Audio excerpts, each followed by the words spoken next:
Canva presents a work love story like no other. Meet Productivity. She's all business. The Canva doc is done. Creativity is more of a free thinker. Whiteboard brainstorm. They're worlds apart, but sometimes opposites attract.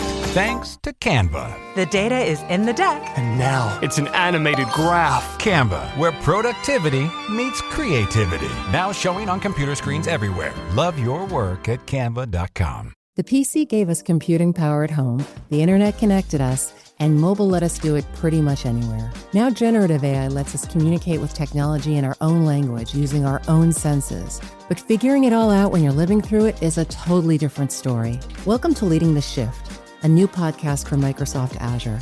I'm your host, Susan Ettlinger. In each episode, leaders will share what they're learning to help you navigate all this change with confidence. Please join us. Listen and subscribe wherever you get your podcasts.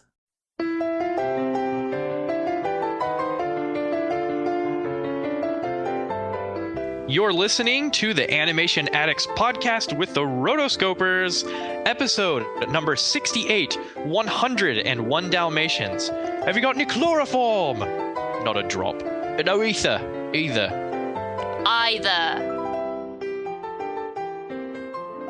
Welcome to the Animation Addicts podcast with the Rotoscopers. Disney, DreamWorks, Pixar, Don Bluth, and everything in between. I'm your host, Morgan Stradling, here with my amazing spotted co-host, Chelsea Robson, and Mason Smith. Hello, hello. That's right, spotted. I have exactly 85 spots on me. Y'all probably didn't need to know that. We call those freckles, but you can call them spots. Or you have some crazy disease that we don't know about, and please don't tell us about it. Thanks. Yeah, we're fine not knowing. For those of you who are new to the show, the Animation Addicts podcast is a podcast about animated movies, past and present. Each episode, we talk about a new movie, we dissect it, we review it, we geek out about it, and this episode we're doing Walt Disney's 101 Dalmatians, which I love, guys. I loved watching this movie. This was a blast. Woo, yeah. This one really brought me back. In summation, here we can have a conversation to voice a combination of frustration and adoration, all in relation to illustration and animation. And unless there's a complication, we like to end in celebration of the population of our generation that listen to us. How does that sound? We'll have an animation plantation. An animation plantation, I say. I couldn't resist. I like it. It's a sensation.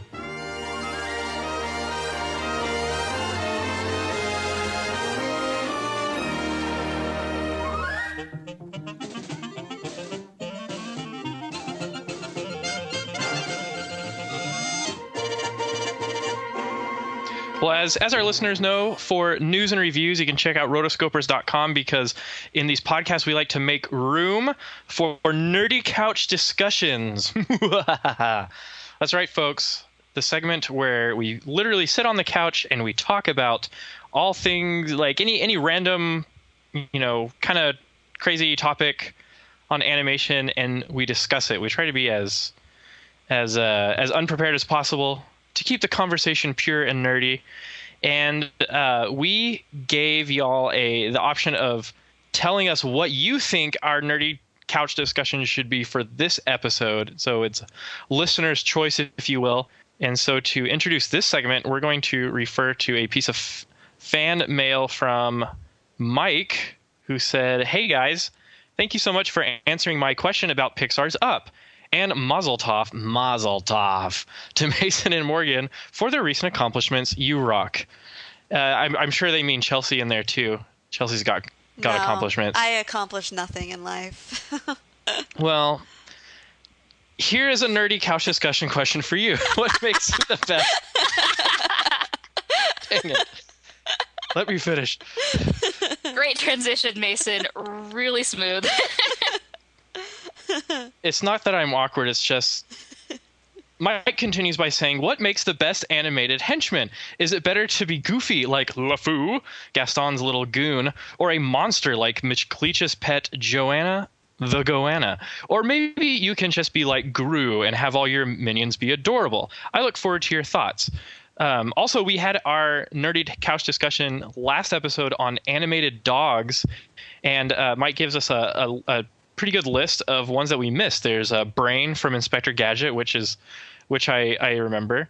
Dogbert from Dilbert, comic strip turned sometimes cartoon. Doxy from Oswald the Lucky Rabbit, that one I'm unfamiliar with. And there's Droopy Dog. Frankenweenie, big one. Family Dog. Oh, is that from the original Tim Burton short, I'm assuming, that name? I assume. Hong Kong Phooey. Faster than the human eye. I remember watching a lot of Boomerang shows with Hong Kong Phooey. Crypto the Super Dog, unfamiliar again. Underdog. Pork Chop from Doug, I mean, hello. Sam Sheepdog from Looney Tunes. Luis from Rio. Kipper had his own show, which I regret to inform you that I did watch when I was a kid. And then Mr. Weenie from Open Season. And then Mike closes by saying, finally, you are so right about Itchy's outfit in All Dogs Go to Heaven. I would have much rather seen him dressed like Charlie Chaplin. That would make more sense. I mean, Charlie Chaplin doesn't really talk. Well, he does. He just doesn't audibly talk. It would have better suited his personality and the era in which the film was set. Happy Memorial Day, Mike. Well, thanks, Mike. And in honor of your question about the henchman, we're going to dedicate our nerdy couch discussion on animated bad guy henchmen. Well, they don't necessarily have to be inherently evil. They can be kind of goofy and misled. But nonetheless, they are the henchmen for these. Or just mischievous in general. Yeah. Let's start out with two from today's episode. Is Jasper and Horace. Are they good henchmen? Jasper! Horace! They're incredible. Jasper! I think they're a great duo. You've seen this before, the tall, skinny one, the short, squatty one. They're like evil C-3PO and R2-D2. This is what they would be like if they worked for Darth Vader. See, the thing is, they're really funny. They're comedic henchmen. They're pretty competent, so we never, think, oh, they'll never get the job done. There's parts where we're like, they could definitely make this happen. But then you kind of get because they keep messing up, you realize, never mind. Yeah, they have the right combination of sinister, but they also have comedic relief, I guess. And then you have some that are just completely comedic relief. Yes, like Kronk. Pain and Panic. Pain and Panic. Sir Hiss. Sir Hiss has absolutely no combat skills. I love Sir Hiss. He's one that you actually pity. Snakes. You really do. Poor Hiss. He gets so abused. It's true. Well, would you consider the stepsisters from Cinderella henchmen?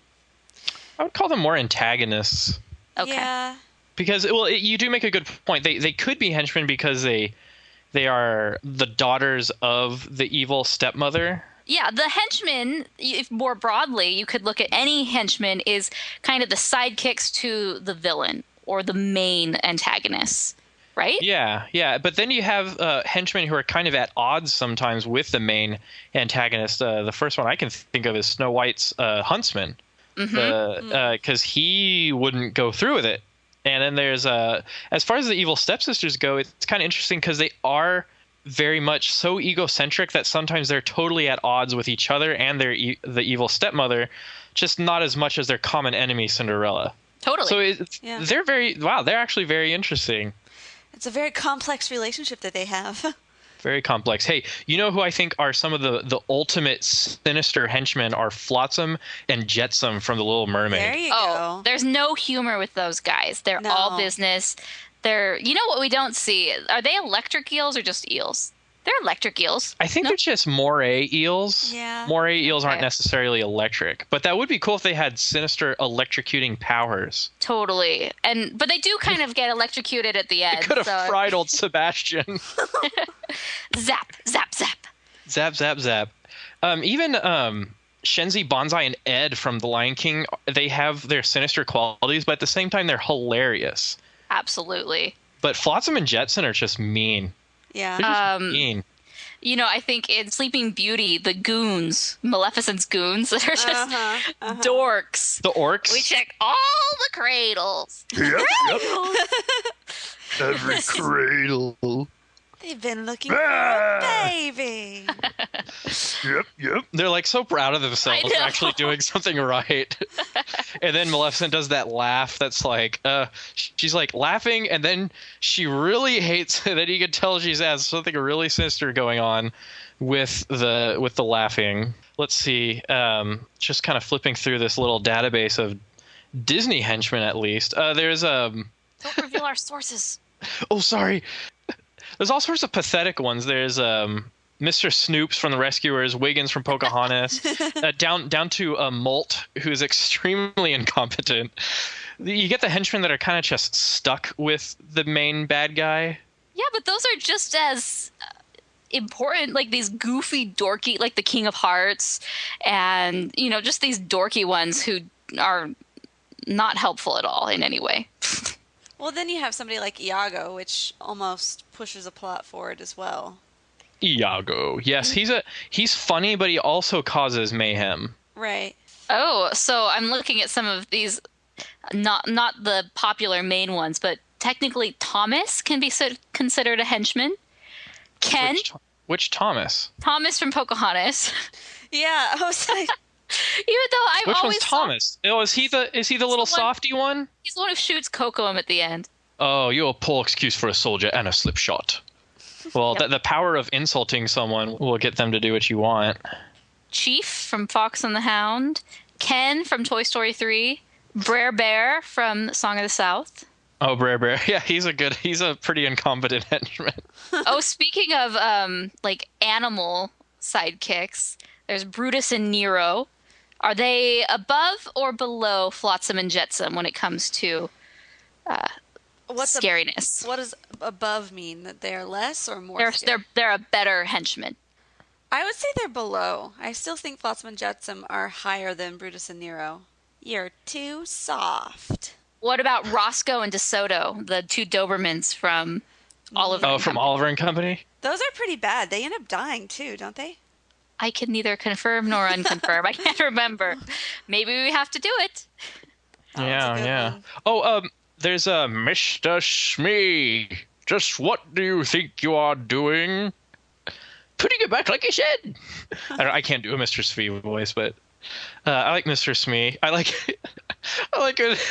Mr. Smee, he panics so much that he just does whatever anyone hands to him. So Peter Pan just hands him a pistol. Try your luck, Mr. Smee. And he goes right. He doesn't care. He just aims it straight at the captain. Hold it, you fool. It's one of my favorite parts of that movie. I don't know why. The poor guy is just so easily taken advantage of. He'll just be like, "Oh, a gun! I can shoot Peter Pan for captain. Okay, here it goes." So I'm thinking of some recent henchmen from Disney movies. There's the Duke of Wesselton's bodyguards, who ended up not being that great. Yeah. Oh, brother. And Those then- guys are, hold like, on. no offense to Frozen fans, but I just can't stand those guys. They're so pointless. Besides the mutton decoys. chops. They're decoys. That's all they're there for. Besides to display the dangers of mutton chops. This could happen to you, kids. I have one more from Wreck-It Ralph, Winchell and Duncan, the two donuts. The cops.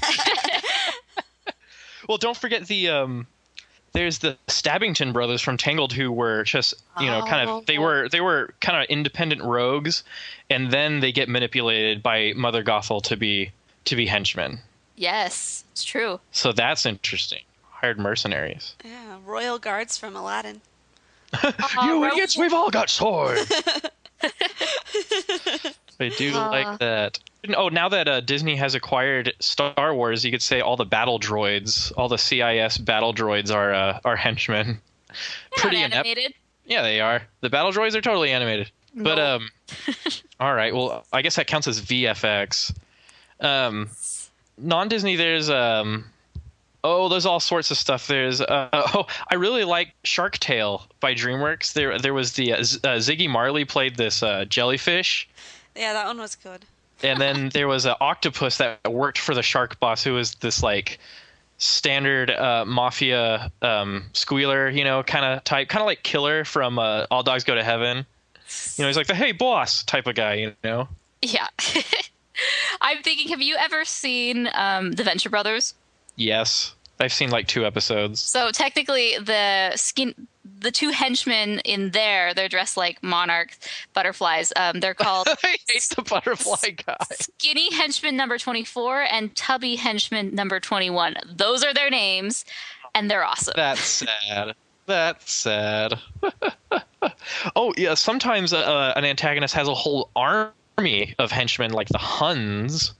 True. Shun Yu's got a whole legion of henchmen. See, this could go way far. Are we doing TV as well or just movies? Animation.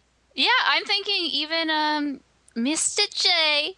Mr. J. Harley Oh, Quinn. dude, Harley Quinn's Oh, an man. excellent henchwoman. Okay, we need to do a YouTube video, one of the three of us, top 10 Disney henchmen. And and then we could do Disney top henchmen. 10. Yeah, then we can do another one, the top 10 Disney duo henchmen, where there's two of them. So Flotsam and Jetsam, Horace and Jasper, blah, blah, blah.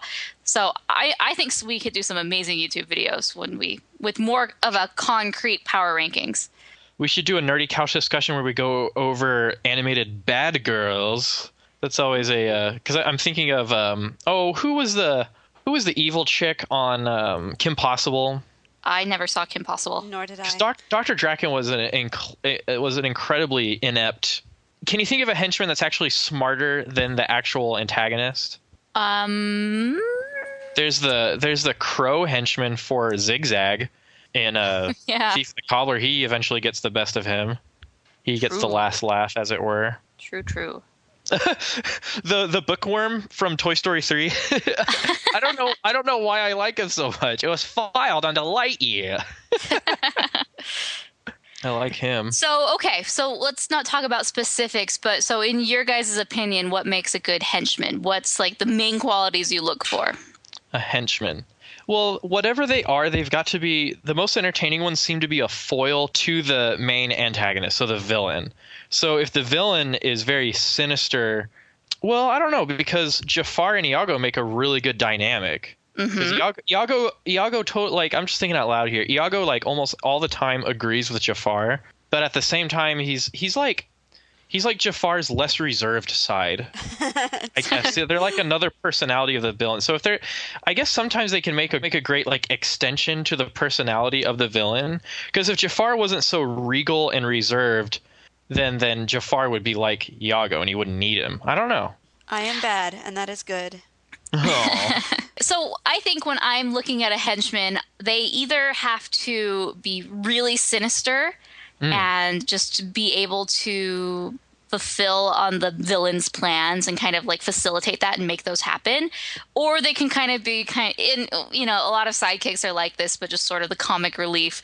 And sometimes when you have the two bozo henchmen that just don't get the job done, it's funny because also it kind of makes the villain look that much more villainous and serious because I'm surrounded by imbeciles, Yeah. So yeah. So I think it just depends on how you want to portray your. I mean, does that make Cruella scarier of a villain because she's surrounded by imbeciles versus Ursula, who her henchmen are totally on point? Ooh, I don't know. Well, Cruella, I think it accentuates like how sinister Cruella is, and it kind of contrasts between, petty sneak thieves and someone who really has this kind of twisted diabolical scheme. So I think in her case, the contrast between her and the kind of silliness of Jasper and Horace kind of makes her more evil, kind of nails that one in. So you're saying basically the henchmen do not make the villain. The villain's going to be evil whether or not the henchmen are goofy or serious. I'd have to rewatch Disney's House of Mouse special where the villains take over, because a lot of the times Cruella De Vil is, if you watch the show, they don't put Cruella De Vil with Jasper and Horace. In fact, I don't even know if Jasper and Horace are in House of Mouse. But Cruella De Vil can work alone. I'm sure she can. Yeah, totally. She doesn't need them. I mean, she needs them to actually skin the dogs and whatnot. I don't think she knows how to do stuff. Yeah. Do the dirty work. She does. I think she has more important things to do, like sit in her bed and smoke.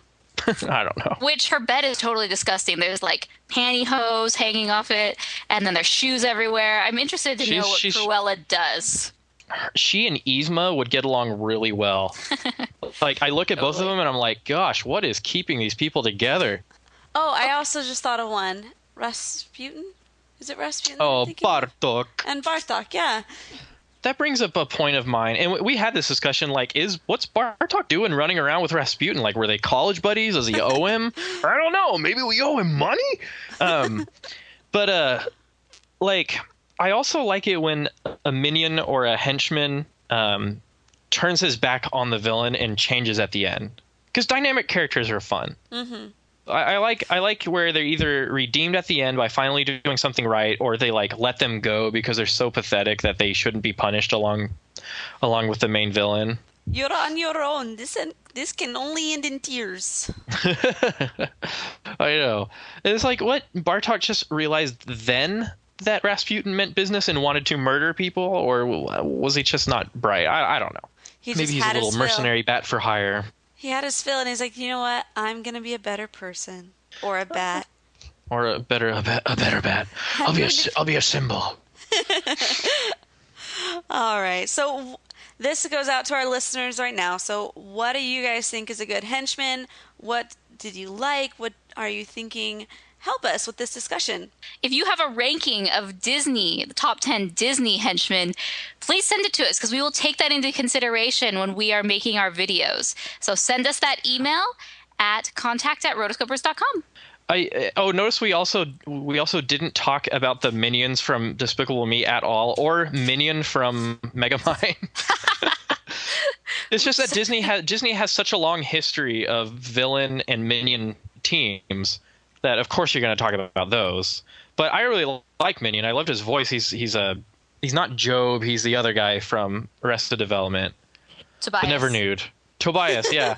I thought his voice was great and his personality was great. It's just kind of this, I don't know. I just really liked his personality matched. It was almost like they cast the guy who plays Tobias specifically for that character. But I think he's really funny. And then the minions, of course, I don't know. They're borderline hilarious, borderline annoying. So I don't really know how I feel about them right now. Yes, that's for another day.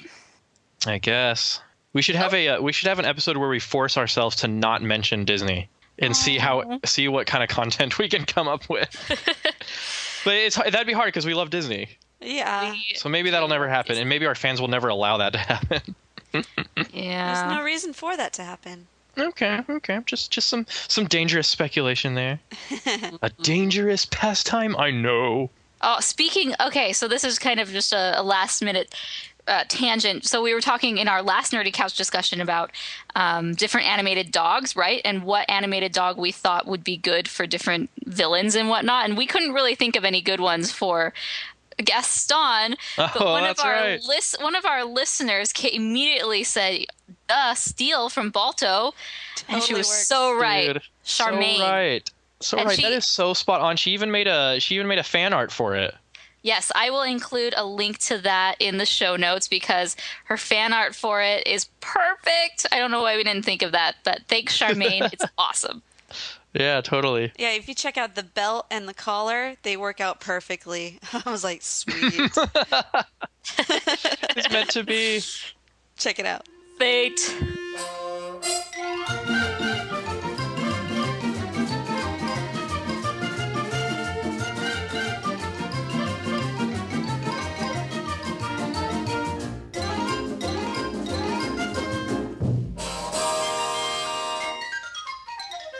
The very first Disney film I ever saw in theaters was 101 Dalmatians.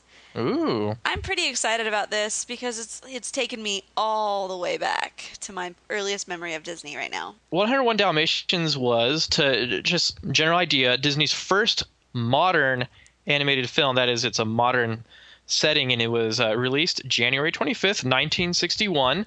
And you might be confused as to how it is that Chelsea got to see it in theaters, and that was her first animated film. 101 Dalmatians was re-released to cinemas several times.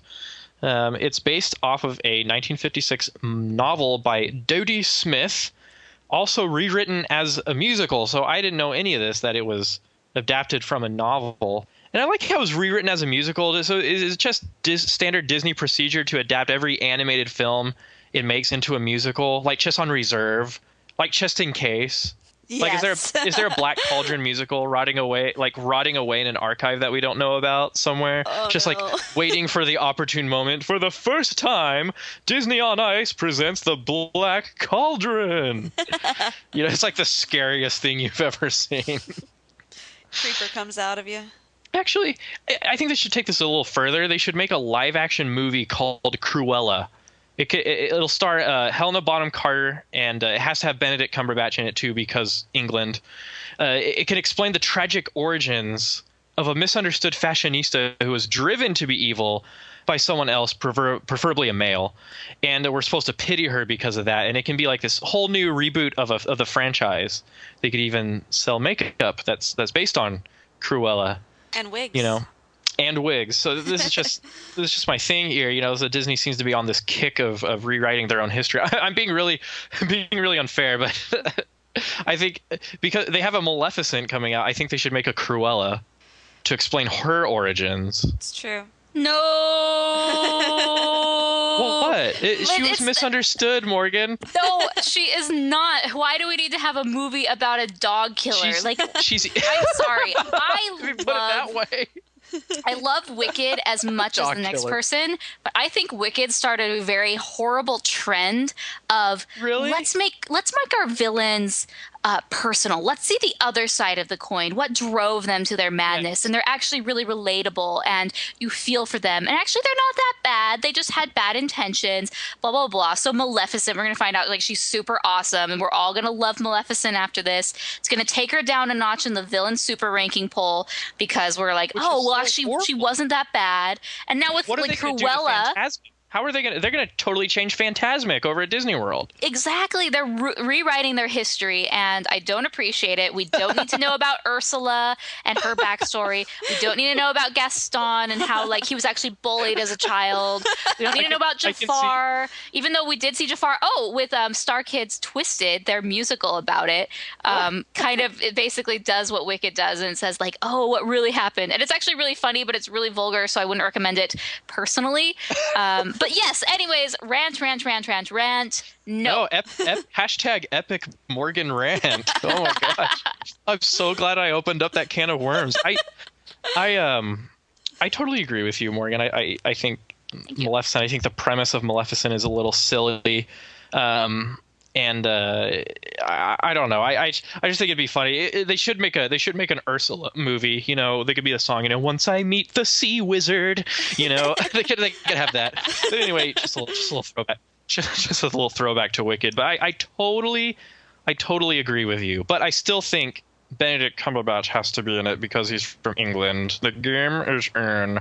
Anyway, that's my little stab at these villain reboots and Benedict Cumberbatch. I never tire of that. So, based on a 1956 novel by Dodie Smith, I had no idea it was based on a model. It was based on a novel. Did you? I did. And I've always wanted to read it, but I've never gotten around to it, just like how I've always wanted to read the original Mary Poppins. Whitney, our awesome host of the Animation Interviews podcast, sent us a few tidbits on the book, and some of them seem really far-fetched. Tell us. Well, there's some weird stuff and there's some not so weird stuff. So it's interesting to note that Dodie Smith, who wrote the book, she wrote the book after one of her friends commented how good Dalmatian fur would make on a fur coat. So Dodie Smith is actually Cruella. She had a little Cruella in her. No, her friend was. Her friend was Cruella. Oh, her friend commented that. Okay. That makes sense. She's like, I would love to make this happen, but it's illegal, so I'm just going to write a book about it.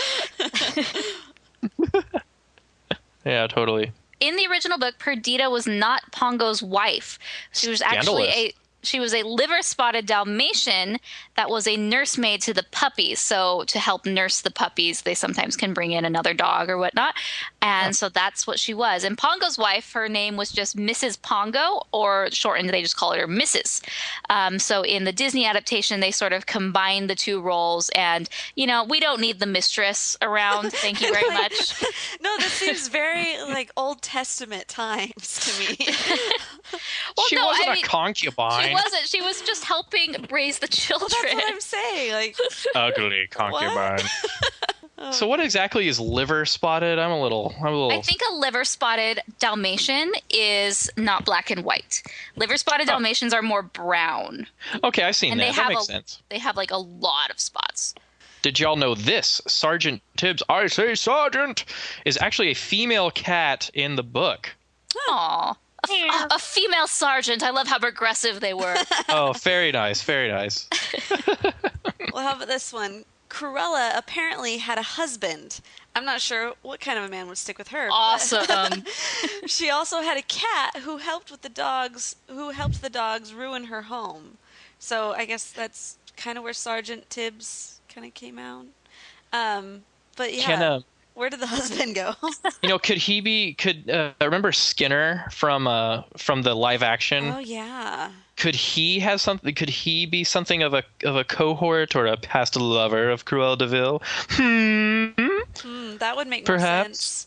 And the fact that he doesn't really speak. What's the story there? I know this is live action, but I really love that scene. He's like, "Do not mention the scar." Opens the door. Bloody heck! Look at that scar. But anyway, so Cruella had a husband. That's pretty good. Also worth mentioning, there was the runt of the litter named Cadpig, was a main character in the book, and she's later kind of the trendy modern main character in the TV series. And I forgot that in the 90s, all of these films had TV series on the Disney Channel or whatever. Absolutely.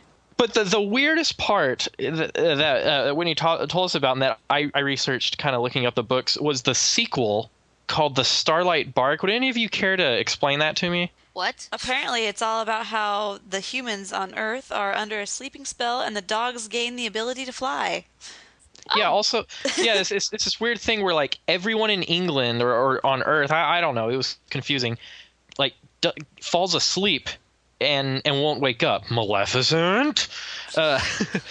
She's at it again. There's like a weird council that the dogs of Earth do, and Pongo leads it. Like apparently he's a top dog, and they decide whether to stay on Earth or to go to other planets and populate them. I'm not kidding, folks. Oh my God. And this is where the 101 Dalmatians series died. Okay, that's why we don't have any more books, because this sequel, enough said.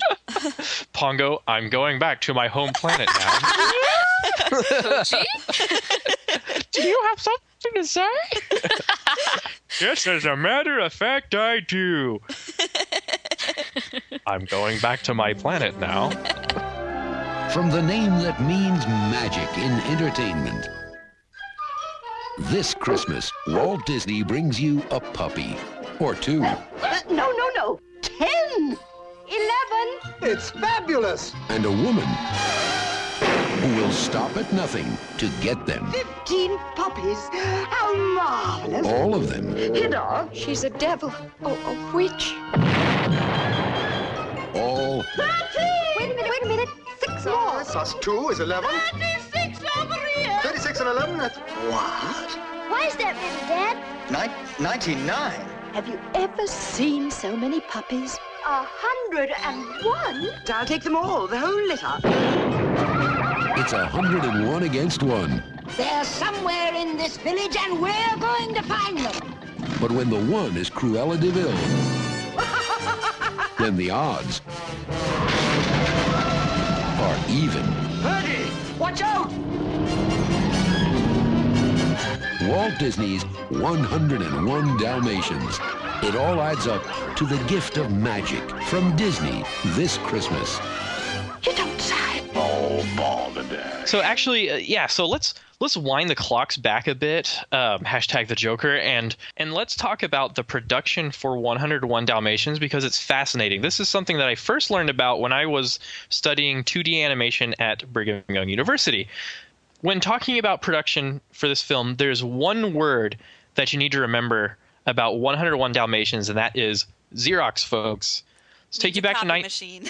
Yeah, that's the copy machine. For those of you who don't know what a Xerox is, that's true, because we don't really have. We have fans that haven't watched the original Star Wars trilogy. So apparently we need to clarify these antiquated terms. Xerox, 1959.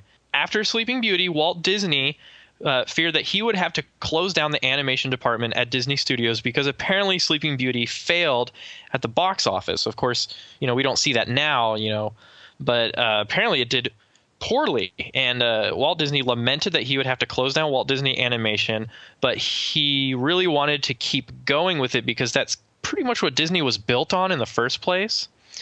So enter Ub Iwerks. That is the name of an animator and co-creator of Mickey Mouse. I was about to say Larry the Cable Guy, but it's actually Oswald the Lucky Rabbit. I don't know why that almost came out of my mouth. Ub Iwerks was working in their special processes department. He discovered how to use a Xerox copier and basically photocopy the animator's drawings directly onto the transparent animator's cell. So that'd be like the equivalent of filling a copy machine with transparencies and just copy drawings onto them. So what happens in cell animation is you have your penciler, your inker, and then your cell painter. And the inking process was so time-consuming and expensive that it basically had to shut down. But what saved Disney Animation Studios is Ub Iwerks' technique of using the Xerox method to bypass the entire inking process. So if y'all are following me, they use Xerox copiers to basically copy drawings onto animation cells, and then they would go straight into painting. So this made animating literally scores of spotted Dalmatians, spotted hyenas, a lot easier. But it also led to that scratchy pencil line style that you see in Disney animated films from that era. So I'm talking Jungle Book, Aristocats. You guys know what I'm talking about? Chelsea, Morgan? Absolutely. These Xerox era films have such a unique, cool look to them. I know they did it to save costs, and some people complain that it's not as good looking. But for this time period, it's just so iconic that it just added a different flair to it that I love. I love, love, love, even though Walt Disney hated it. Oh, totally, totally. I watched the making of 101 Dalmatians last night, and he didn't like it at first. He wanted to go back to that classical. He was a romantic. He wanted to go back to that classical, very soft, romantic color and light and emotion design of Sleeping Beauty and Cinderella. It's not that they went from an angular character design to a non-angular or vice versa. It always had that kind of angular shape form, but what happened was that the delicate subtlety of line work from Sleeping Beauty was gone. And on your typical message border on the web, sometimes they'll criticize these films and say, well, the draftsmanship quality isn't that good. Dang straight it wasn't. But the point is that Iwerks' Xerox method kind of did save Walt Disney Animation, so you got to give him credit for that. Also, what's interesting to note is that the Xerox technique literally copied the animators' drawings onto the big screen, basically. Some of the animators that they were interviewing were saying, wow, without the inking process, this was the first time an actual drawing of mine literally ended up on the big screen. And so that meant a couple of things. One, it meant that animators had to have really good draftsmanship and only just the facts, just the lines that would make it onto the actual character. But at the same time, with these films, you literally get to see the original drawings that the animators made on the final product. So yes, the scratchy lines are kind of distracting, and actually in some shots of 101 Dalmatians, you can see some of the subtle construction lines that the animators use to guide their characters' forms. You know what I'm talking about? It'll be like a line to determine the middle of the face or where the eyes go or where facial features go. They actually show up in a few shots, but to me, that's almost like going to a museum and looking at the artist's original work. Also on the flip side, they did shut down the inking department, and hundreds of people lost their jobs. So that was a tragedy. But at the same time, this is kind of this weird dichotomy of a business choice that did save Disney Animation, in my opinion. In this humble animation student's opinion, it did get them going and get them through those years. Of course, there was further decline that led to the Renaissance, but I think it's all part of the bigger picture. And all these points can be debated, but that's pretty much what I got out of all this. Long live Ub Iwerks. Yes. Good job, Mason, for doing that.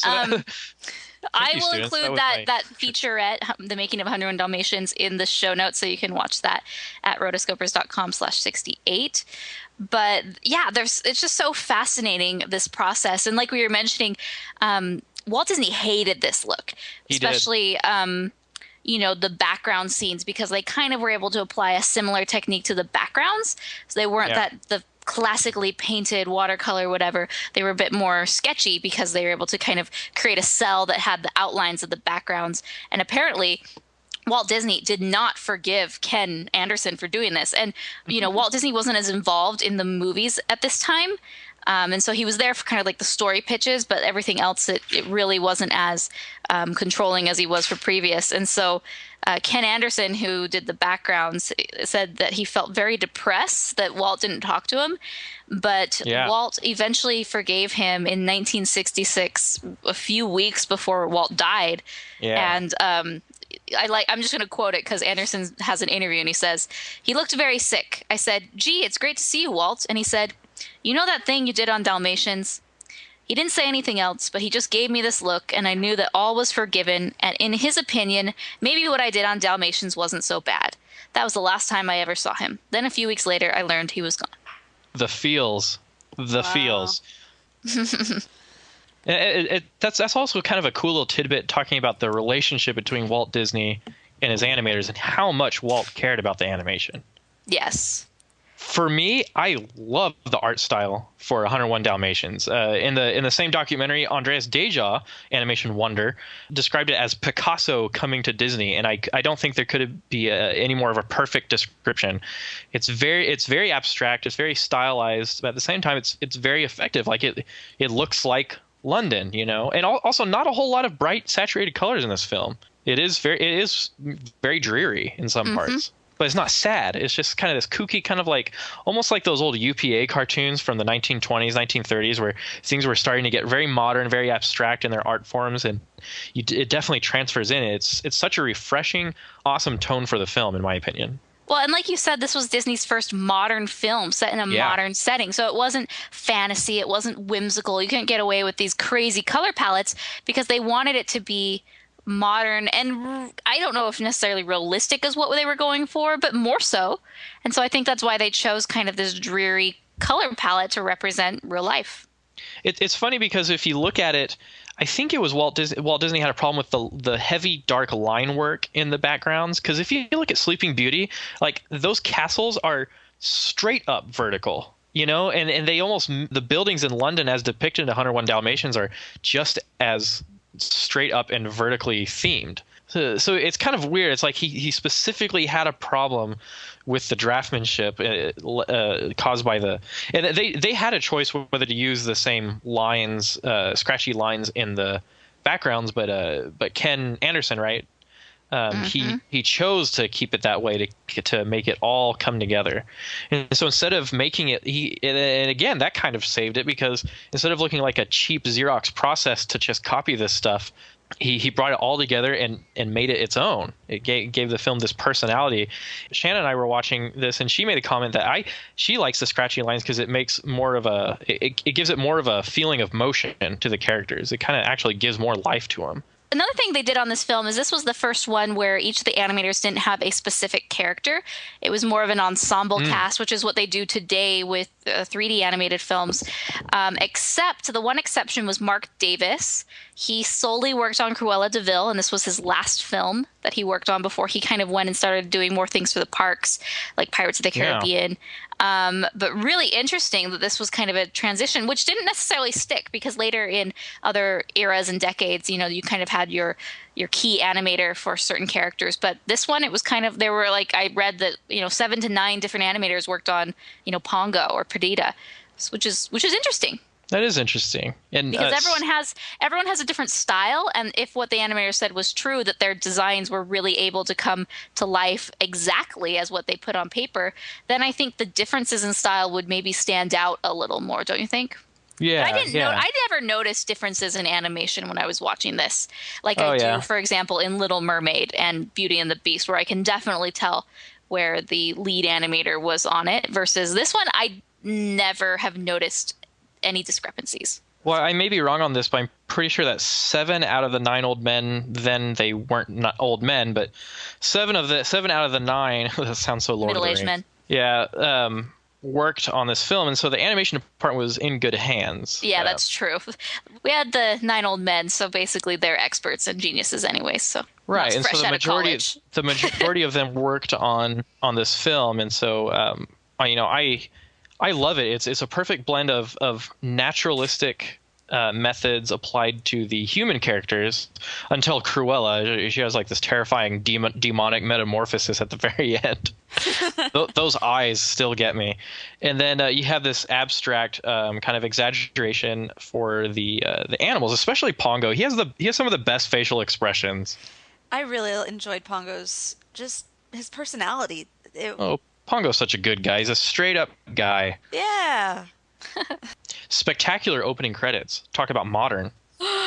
These opening credits, I love these opening credits. I remember I'd watch this movie when I was little, and normally you were bored by the opening credits, but I loved watching these and never fast forwarded through it because it was so interesting and fun and abstract. And the music, I love the music. Is George Bruns, who's just incredible. I love him so much. And he did, you can definitely hear Jungle Book-esque in this because he has a very unique style. He has that oboe.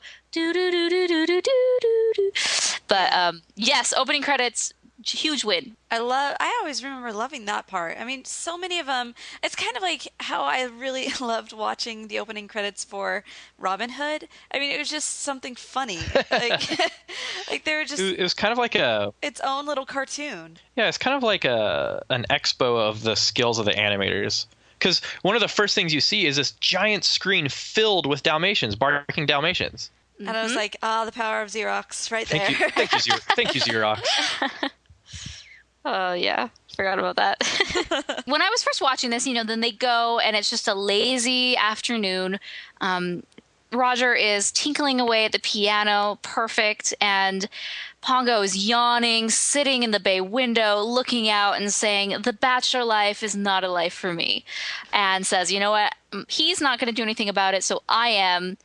And then proceeds probably one of my favorite scenes in this movie where he's trying to pick a mate.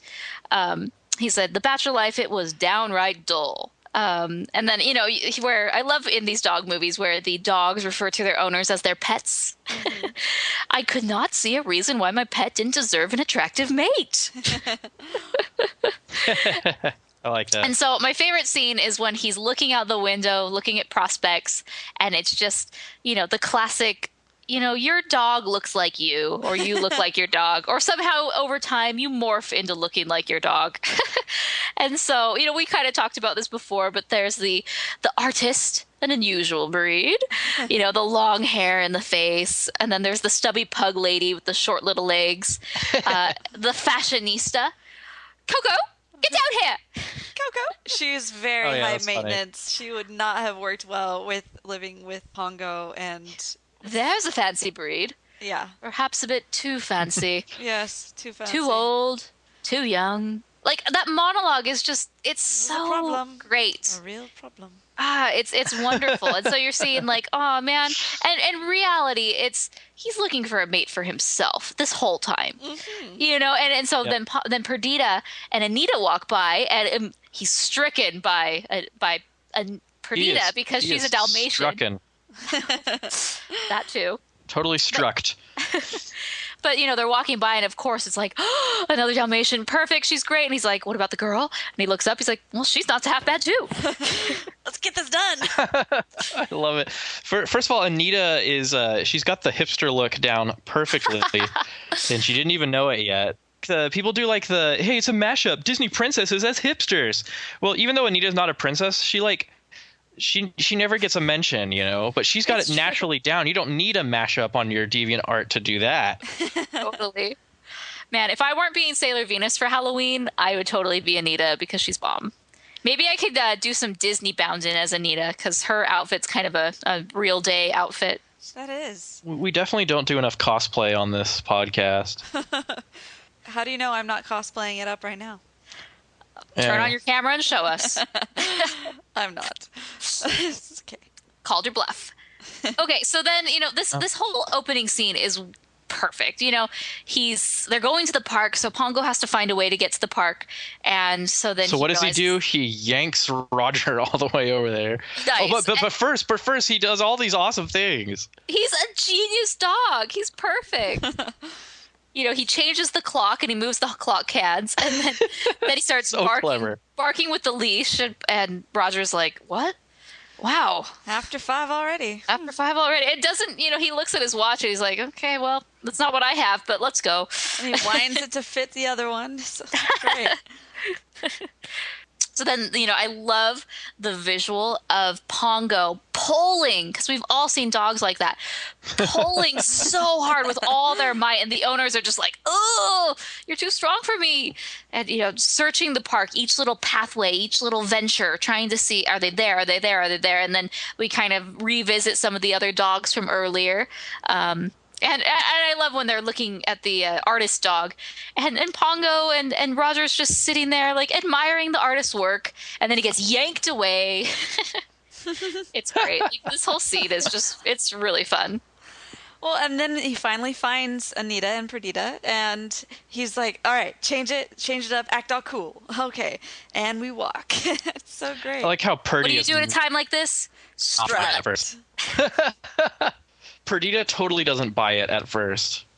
Yeah, I know. Just Anita. Perdita is an amazing, nice dog. She's sitting there. The owner's reading her book. She's sitting. She's not impressed. And Pongo's like, "Crap, this isn't working."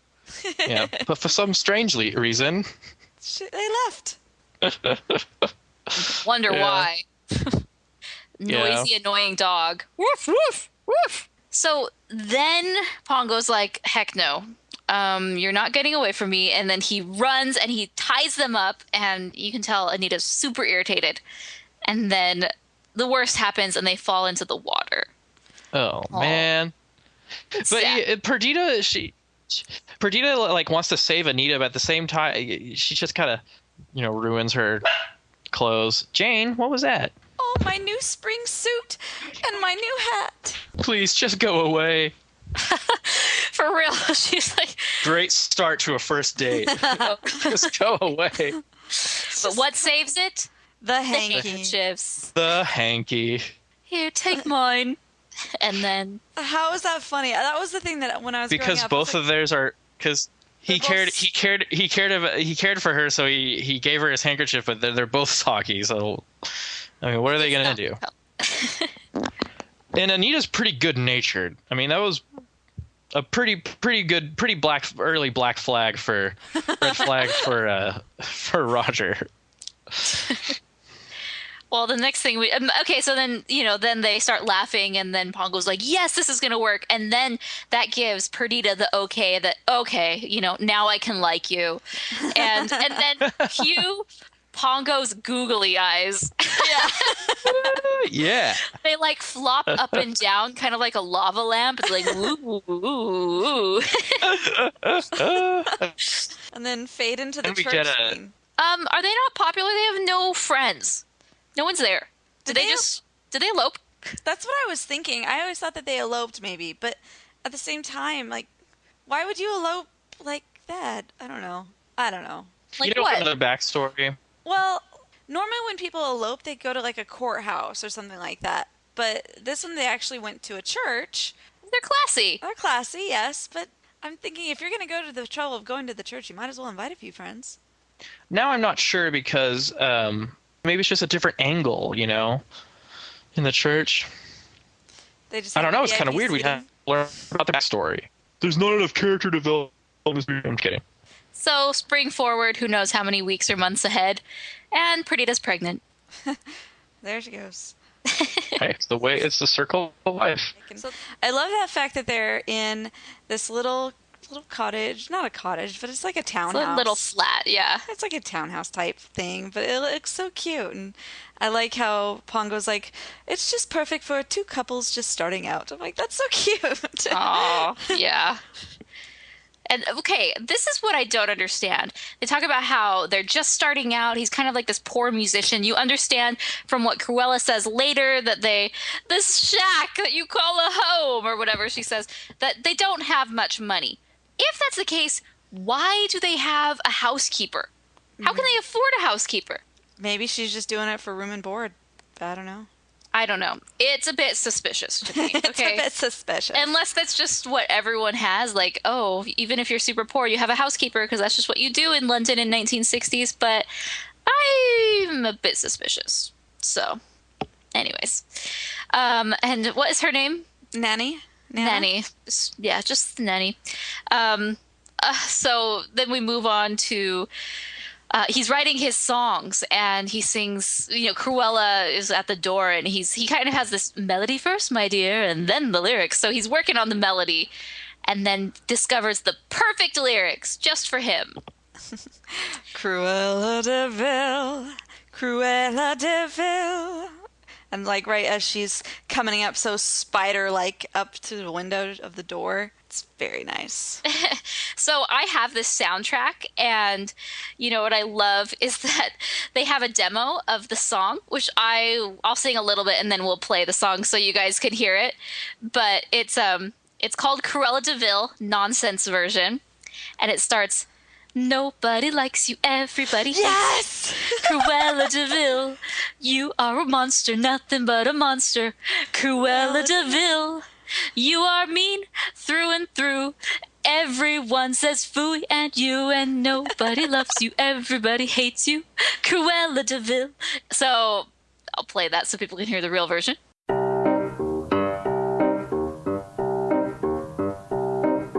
Nobody loves you, everybody hates you. Cruella De Vil, you are a monster, nothing but a monster.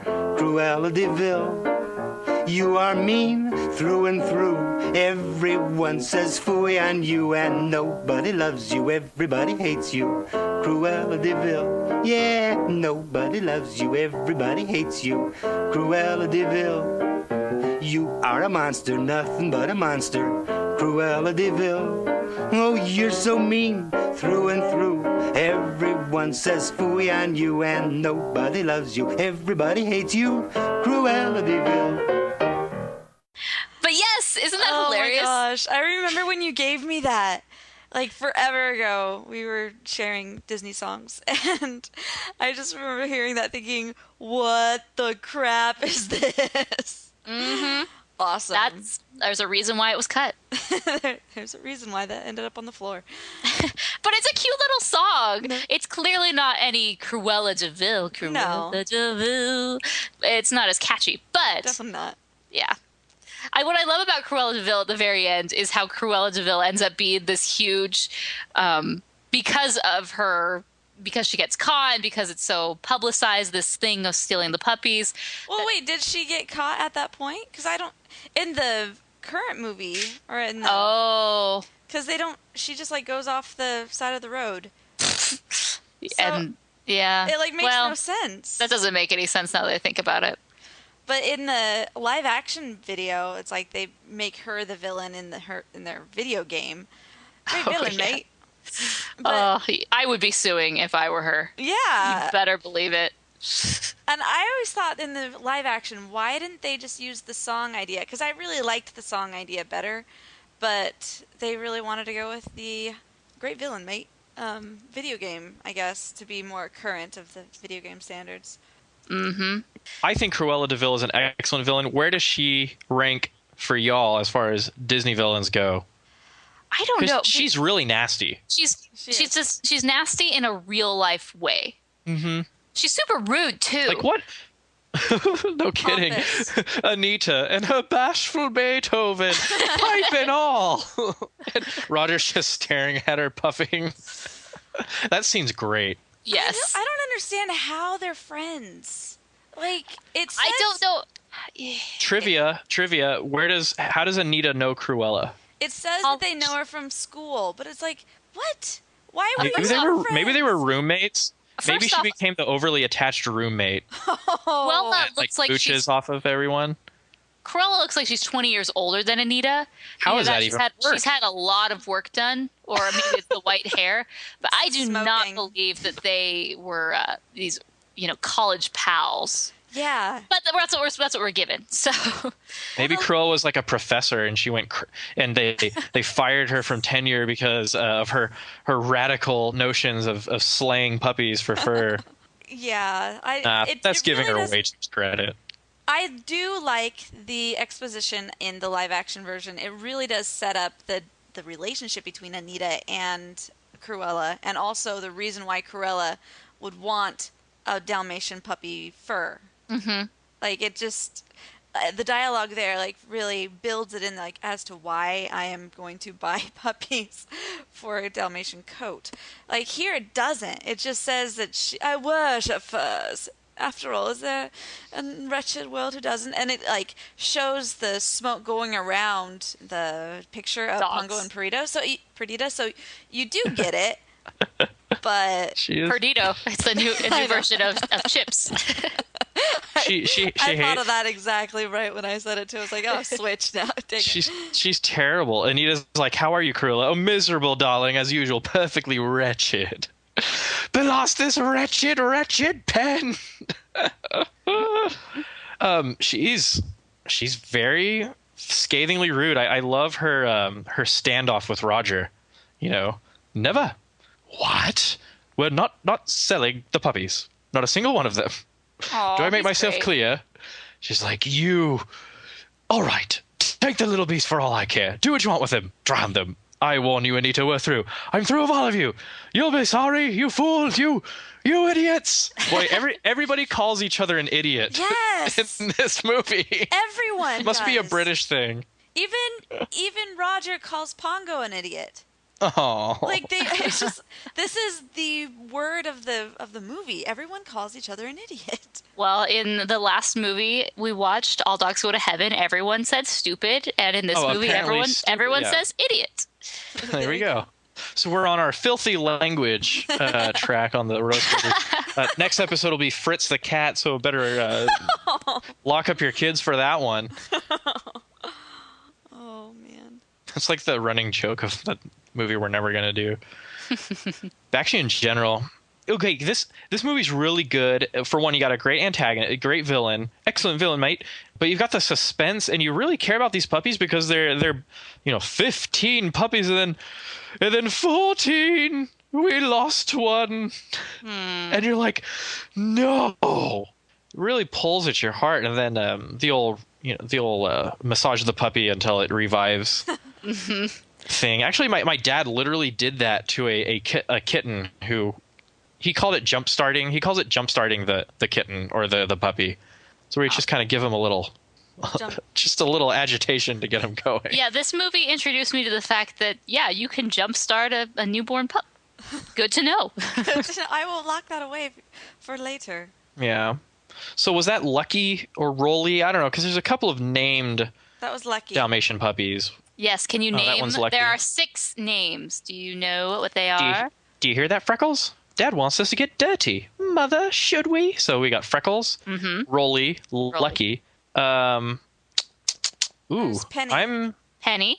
That's not a real one. Yes, there is. Yes, it is. Well, Penny. All right, 2 against 1 here. Okay, that's 4. You have 2 more.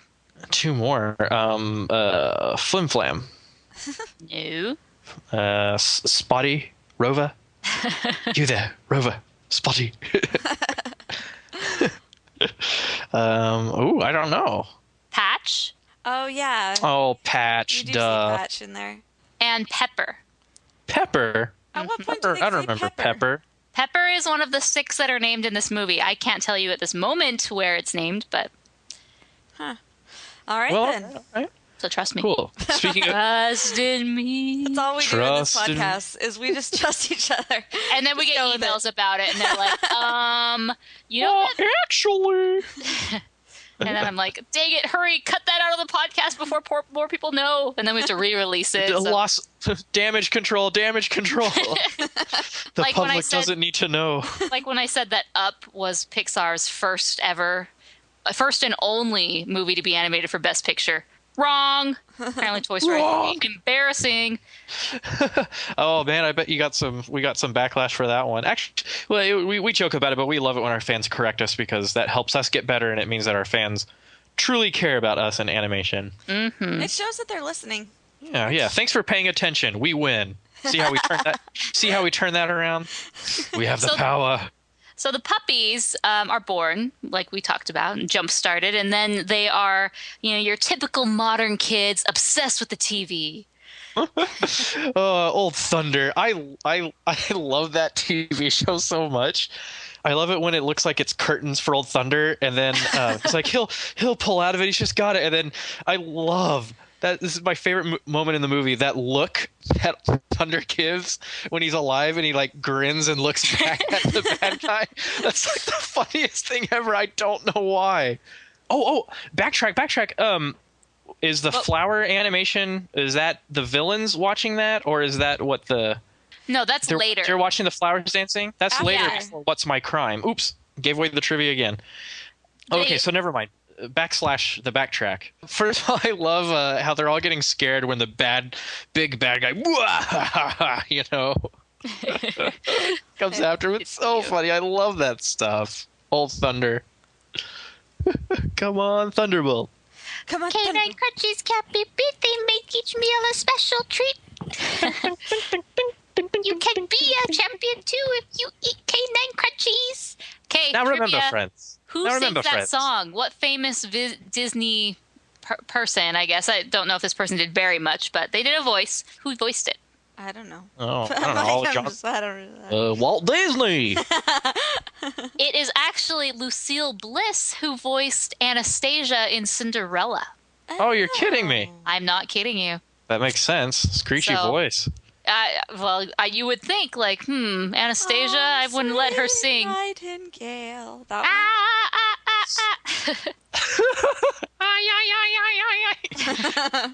She hits her. They hit each other with a flute. That's gotta hurt so bad. Anyway, good tangent. But yeah, that's really cool. I love the guy at the end. Now remember, friends, just send 5 shit. It turns it off. I also like their, he'll get that yellow-livered, where did you hear such talk? Certainly not from your mother. Anyway, I love that, and then we better get it out soon if we're gonna go on the WALK. It's like the same trick we use against our dogs. We have to spell out certain words for Jane because she's smart. She'll pick up on words like that. Yeah, and I love how the puppies, they're like, yeah, we know what that means. We know what that means. We want to go on the walk too. And could you imagine walking 15 puppies? First off, that's an adventure. I would love to do that, but at the same time, having to do that every day. Oh. Yeah, there's people that do that. Yeah, when I lived in New York, one of my roommates was actually a professional dog walker. So yeah, I can imagine. It was funny to watch her. She would like she would go to all these like really ritzy places and pick up their dogs, and she would just be off with like 5 or 6 at a time, and then there were a couple days when she had a couple more. Yeah, in Argentina, that's a popular profession also, like in the city. And I don't know how they do it, but they get all the dogs to behave. It's nuts. Interesting.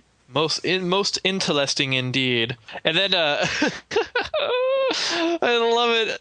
Roger and Anita are walking by the moving van, and the newspaper comes down and is like, "Oh, yep, bad guys right there." Yeah, introduce our henchman. Roger's legs don't even fit in that we're from the gas company, electric company. Has a typo. I love that on their briefcase. There's like a little like carrot to insert a symbol, and they insert an R. I'm like, oh right, real convincing. I love it. Good evening, madam. We're here to fix the wiring and the switches. Yeah. I don't care who you are. You're not coming in here. Not with the Mr. and the Mrs. gone. I love their hostile takeover of the house. It's so funny. Roger's laugh. It's so funny. Can I just say this movie is very, very quotable. Yeah. As I was watching, I was like, wow, I know every line, and every line in here is perfect for some sort of quote, some sort of this or that. She's a right little daughter. What did she say? This is on the level of Robin Hood, in my opinion. Yeah, it's pretty close. Quotableness. Yeah. That's so funny. I knew it. They went off. They made off. I bet they made off with the good silver. I bet they took every last. The puppies! They're gone! Catch Lucky Rolly. Those scoundrels, they stole the puppies. Police! Again, I'm not quite sure how they can afford these puppies if they were struggling as it is. And they're not selling them. That's the crazy thing. They're like, just like to stick it to Cruella. It's like, we're keeping the puppies. Well, yeah, and then that's the other thing. It's like at that age is when the puppies would probably be sold off anyway. Maybe a little bit too soon, because later on when they're at the They refer to them as the little ones. Yes, they're the little ones. What about that batch of little ones over there? So maybe a little too soon, but they still would have been gone anyway if they were, in my house. Are you kidding me? You have 15 purebred Dalmatian puppies, and you're not capitalizing on this? Foolish. Foolish. One thing's for sure, they're at the age when they can start peeing all over the place, and so I cannot even imagine the workload for Nanny. But she apparently likes it. She thinks they're adorable. Exactly. Yeah. We love those we serve. So anyway, the Pongos, the Pongos, they look to help in the London dog community, and there's a thing called the Twilight Bark. I like the Great Dane. Oh, that's just a gossip chain. We'll be standing by. The Great Dane is awesome, along with the little dog. Tell me, Daddy! Tell me! That is totally the perfect character of a little scrappy dog, because they're like that. They like jump up and down. They get super excited. Tell me, Daddy! Tell me! 15 Dalmatian puppies stolen. I feel like you should be wearing a monocle or something. Oh no, that'd be old. That'd be old Towser. It's an alert.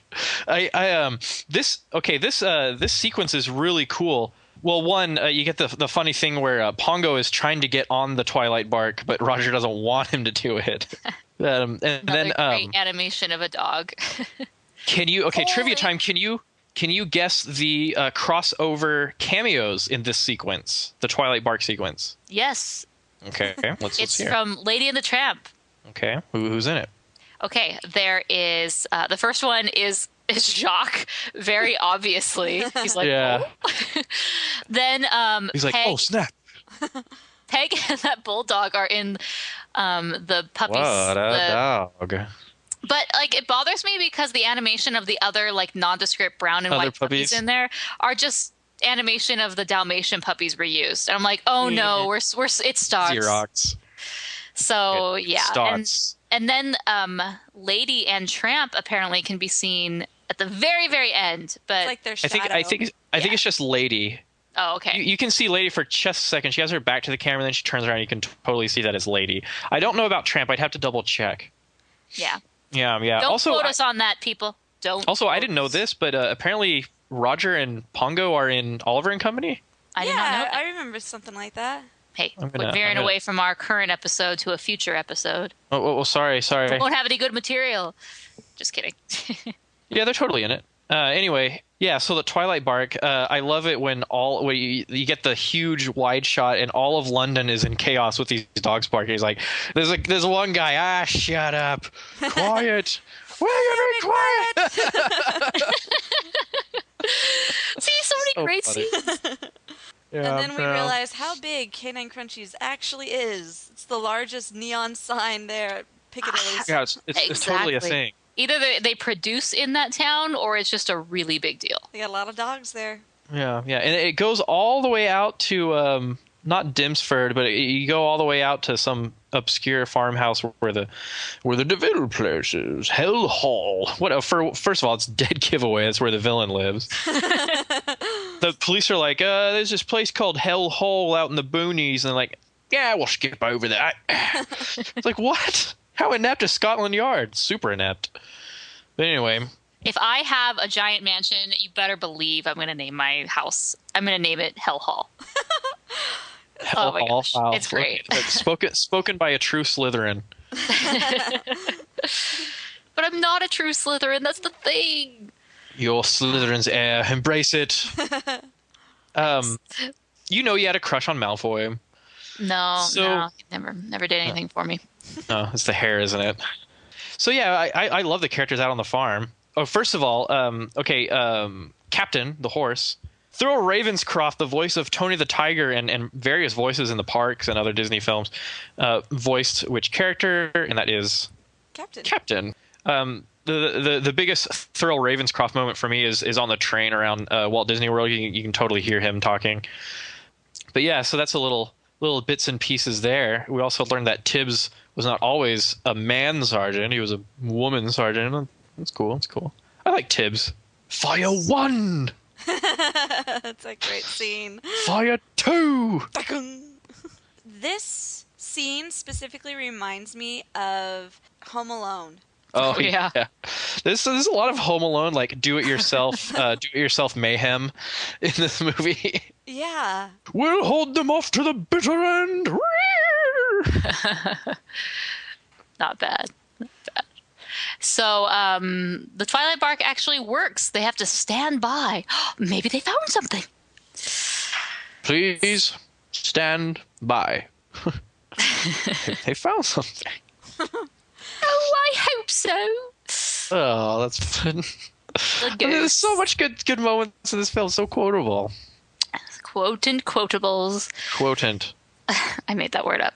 So then Sergeant Tibbs sends over, and holy puppies, I love Horace and Jasper just like shooting the breeze, not doing anything, chilling, watching TV.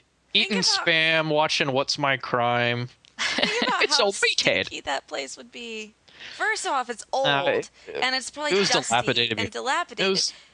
But that's before they got there. Yeah. Like, think of how bad it is now that they have 99 puppies in there.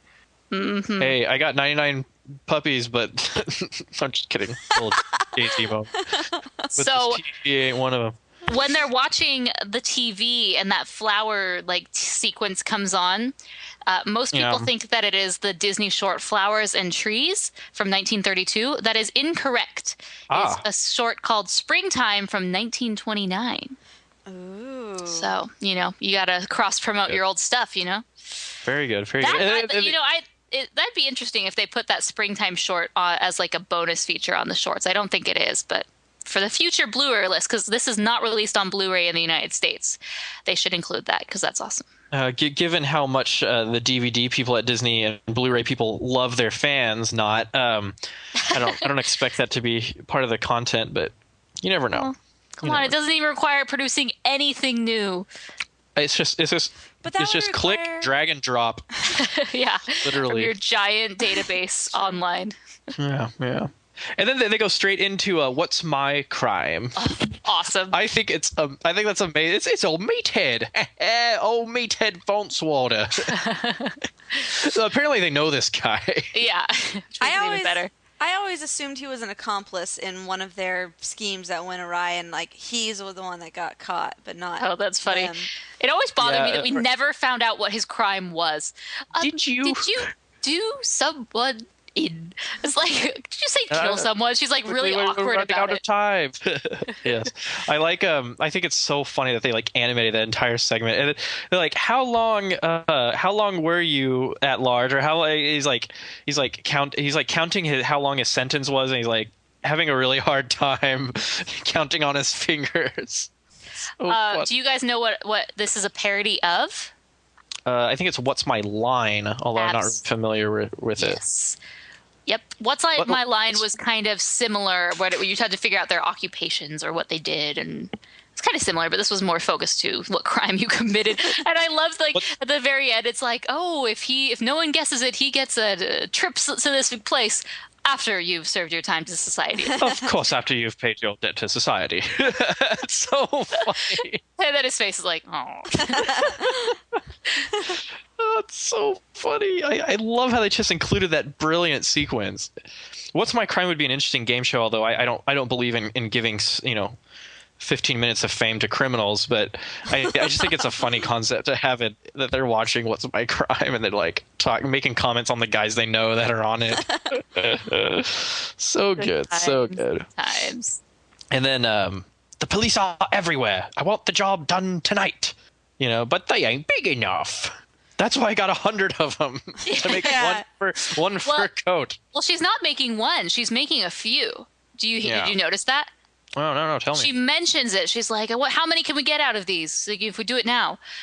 So it seems like she's kind of creating like a production line so she can either like have a few of these coats, sell them. I don't know. Sell them on the black market. Ooh, diabolical. That would be a black market right there.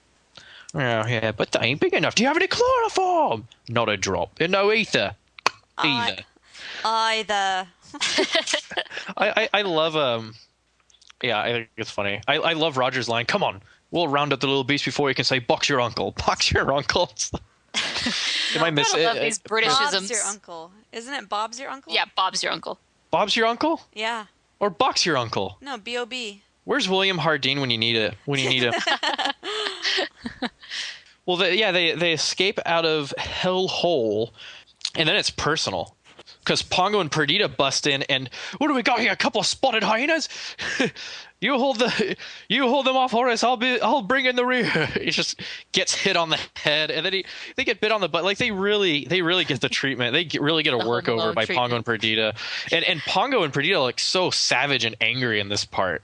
Don't mess with Mama Bear. Do not mess with Mama Bear. And then it's personal. Roger and Jasper and Horace. Oh, we'll get the little snakes if it's the last thing I do. And so the chase is on, and then you get to this this kind of exodus, as it were, for all 114 or 115 puppies. I love the farmhouse. There's a yes. Oh, is it a collie? Is it a border collie? Yeah. It's like Fabio Kingsley model collie. It's like, I'll be standing by. That's Benedict Cumberbatch right there. Oh my gosh. I say that because my aunt and uncle, their family had a border collie, and he was so majestic that we named him Fabio. We named him Kingsley, but his nickname was Fabio. Nice. Because we wanted him to be that male model that's on all the romance novel cover. Majestic, regal, lovable. That's yes, me to a T. Cuddly. That's me to a T. And I love the they get their supply of milk from the night from the milk cows. We're just so tickled, to be visited by 100 Dalmatians. If I were these cows, I totally would give my milk to the Dalmatians, because I would totally be laughing my tail off when the farmer comes in the morning. Is like, hey, all these cows are dry. What the bloody heck happened here? What's all these weird footprints? That is funny. It was the were-rabbits again. Cheese, grommet. Nice. I was reading that originally this scene was like, it received a lot of criticism at the time because it was deemed inappropriate for a children's film, that the dogs would be sucking a cow's teat. Not appropriate. Oh, brother. Every Cow of Chicken episode is worse than this. Well, you notice it's after this point in time, like they're going and they're just miserable in the cold and nastiness, and then they finally go into this place where they get the milk. But after this, the chase scene is quickened quite considerably. Like, just get them to the next town. Just get them a ride. Get them home. I love the idea where where they make it to Dinsford. See you in Dansford, and then the Labrador say that is an idea. It's great because they go on this little odyssey and they're all helped by dog kind. There's no evil dog who's like, whoa. Imagine if Steele was in this movie. All dogs are pure-hearted and they all go to heaven. They're naturally kind, except for Steele. And the most magnanimous, the most fantabulous. You rock. But anyway, imagine if Steele was in this movie. They run into him. He'd be like, "Oh, I'm not gonna help those little creeps." I'm gonna turn them in for money. Sorry, my Jim Cummings just it just turns goes all over the place very often. I'm just excited all the time. But anyway, under your thumb, goof. But anyway, I think every episode, like the last 5 episodes, I've had a Jim Cummings moment. Hey, I'm practicing for my video, okay? Yay! And then, well, you got one down. Shit. Yeah. Ding! And then the Labrador, you get your Labrador scheme. But after that, you get this amazing suspenseful moment when they're like, "She's looking at us, Dad." Yeah, that was creepy. Like, how did Cruella not understand what was going on? She's like, okay, I'm counting over 99 dogs that just happen to be looking at me really suspiciously. Should we apprehend them? Or should we just stand here? Be rude not to. It's just like one of those moments. I love it. Yeah.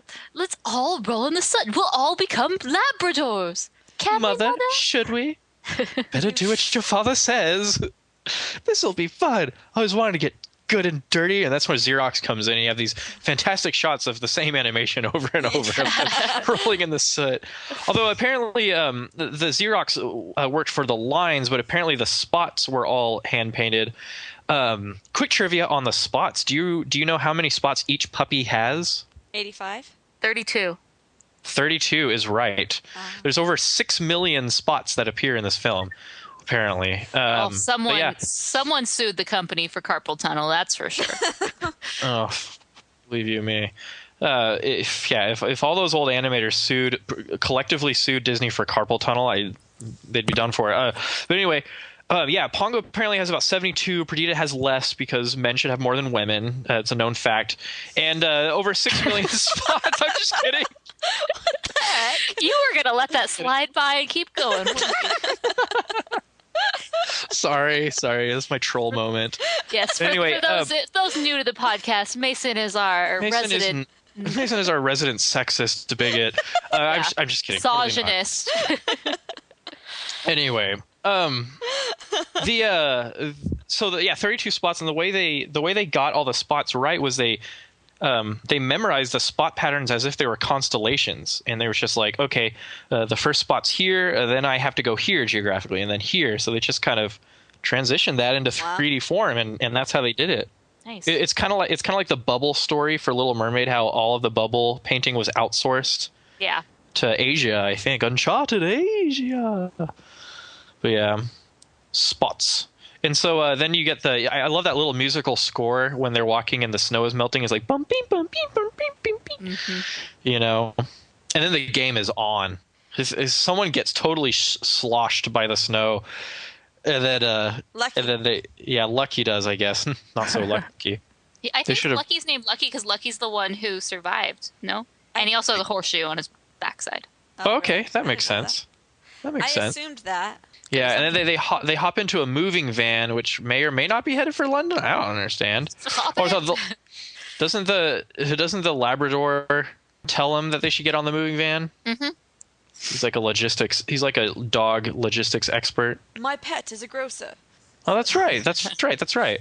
And then the game is on. One of the best lines: "Watch what you tried to do, crazy woman driver." Even in the '60s, men hated women driving. Yeah, speaking of misogyny. Speaking of quotes that I like to quote almost on a daily basis. Okay, I don't complain about drivers in our family. Shanna's very outspoken on the road, and I just lead it. I just lead in with that quote. Crazy woman driver. But I love it. And I love it when Cruella De Vil's determination. First of all, do you know the story on how they animated the cars? Pray tell. Real quick. They figured out they could transfer lines from the animator's drawings onto animation cells. So they kind of did this crazy little rotoscoping technique. It's not really, but kind of, where they made these model cars for the characters, but they made them all whitewashed, but they literally drew contour lines onto the models of the cars. And so they just photographed them and filmed them. They filmed the camera moving around them as if the cars were moving, and then they just transferred they just Xeroxed those lines onto the cells. So it's like this crazy Xerox method of rotoscoping. But instead of using footage of cars and tracing over that, they literally made a line art version model of the cars. You have to go to that link that we're going to put in the show notes for the making of featurette. It was really something how they did it. But yeah, those are the cars. And then, of course, they talked about how the cars have the personalities of their characters. Yeah. Cruella De Vil lost her big maniac mansion But her car is apparently in pristine shape. Yeah. Well, maybe she lives in her car most of the time. She's got to have some sort of disorder. I love the scene when she's like crazy woman driving, and her hair's like all on end, and her eyes are really big, and she's like, ah, really devilish. And then she plows into a ravine, and instead of giving up, she just goes straight up the ravine and just like jumps it, and right after ramming the truck. Man, she really wants to do them in. Mm-hmm. And then she totally gets her comeuppance. Yeah, take that. In the Disney hissy fit of the century. And then you idiots. And then the comeback of the century. Yeah, shut up. This is something they do in Disney movies a lot, where the villains and the antagonists sort of get reprimanded, but they're not killed, and so we just see them like bickering with each other. I can think of Hiss and Prince John. You procrastinating python. And then it's in this movie, and then in Aladdin, when Iago and Jafar get stuck in the lamp, they're just like, this is like a classic. It's like, you're not going to die, but we're mad at each other and we're stuck with each other, so we're going to yell. Miserable. The Disney hissy fits. Henchman hissy fits. We'll make a video. Top 10. Yeah. Now, I will admit the live action movie's ending makes a lot more sense than the ending of this one. Like, okay, yeah, of course they come home and everybody's happy, but like, I like actually seeing the ranch that they make for the Dalmatians, you know? But then, it's so sad. Nanny, when the night they come home, she's like, here's a bit of Christmas cheer. Not that there's anything to be cheerful about. Oh, it's so sad. Yeah, you Poor not Nanny. only lost your puppies, but you lost your means of making more puppies. I suppose so. And your friends. Like, Yeah. He's like, it's always sad. And then you feel for Roger because not only did all the puppies vanish, but Pongo and Perdita ran away. Yes. Oh, well. And then and Anita's like, but Roger, your song's a big hit. The whole village is singing it. Oh, they are, are they? I'm just kidding. But anyway, trivia time, and this might be lead into a Mason conspiracy theory. So, what is Roger's last name? Ebert? Nope. Oh, I think I know. I think I saw this when I was researching. Radcliffe? Radcliffe. Know any other Radcliffes in Disney? But anyway, could Governor Radcliffe be a distant ancestor of Roger? No, because they are spelled differently. Oh, okay. Really? One's Radcliffe is with a T for Governor Radcliffe. Oh, rat. Yes, okay. but if you have been negative connotation.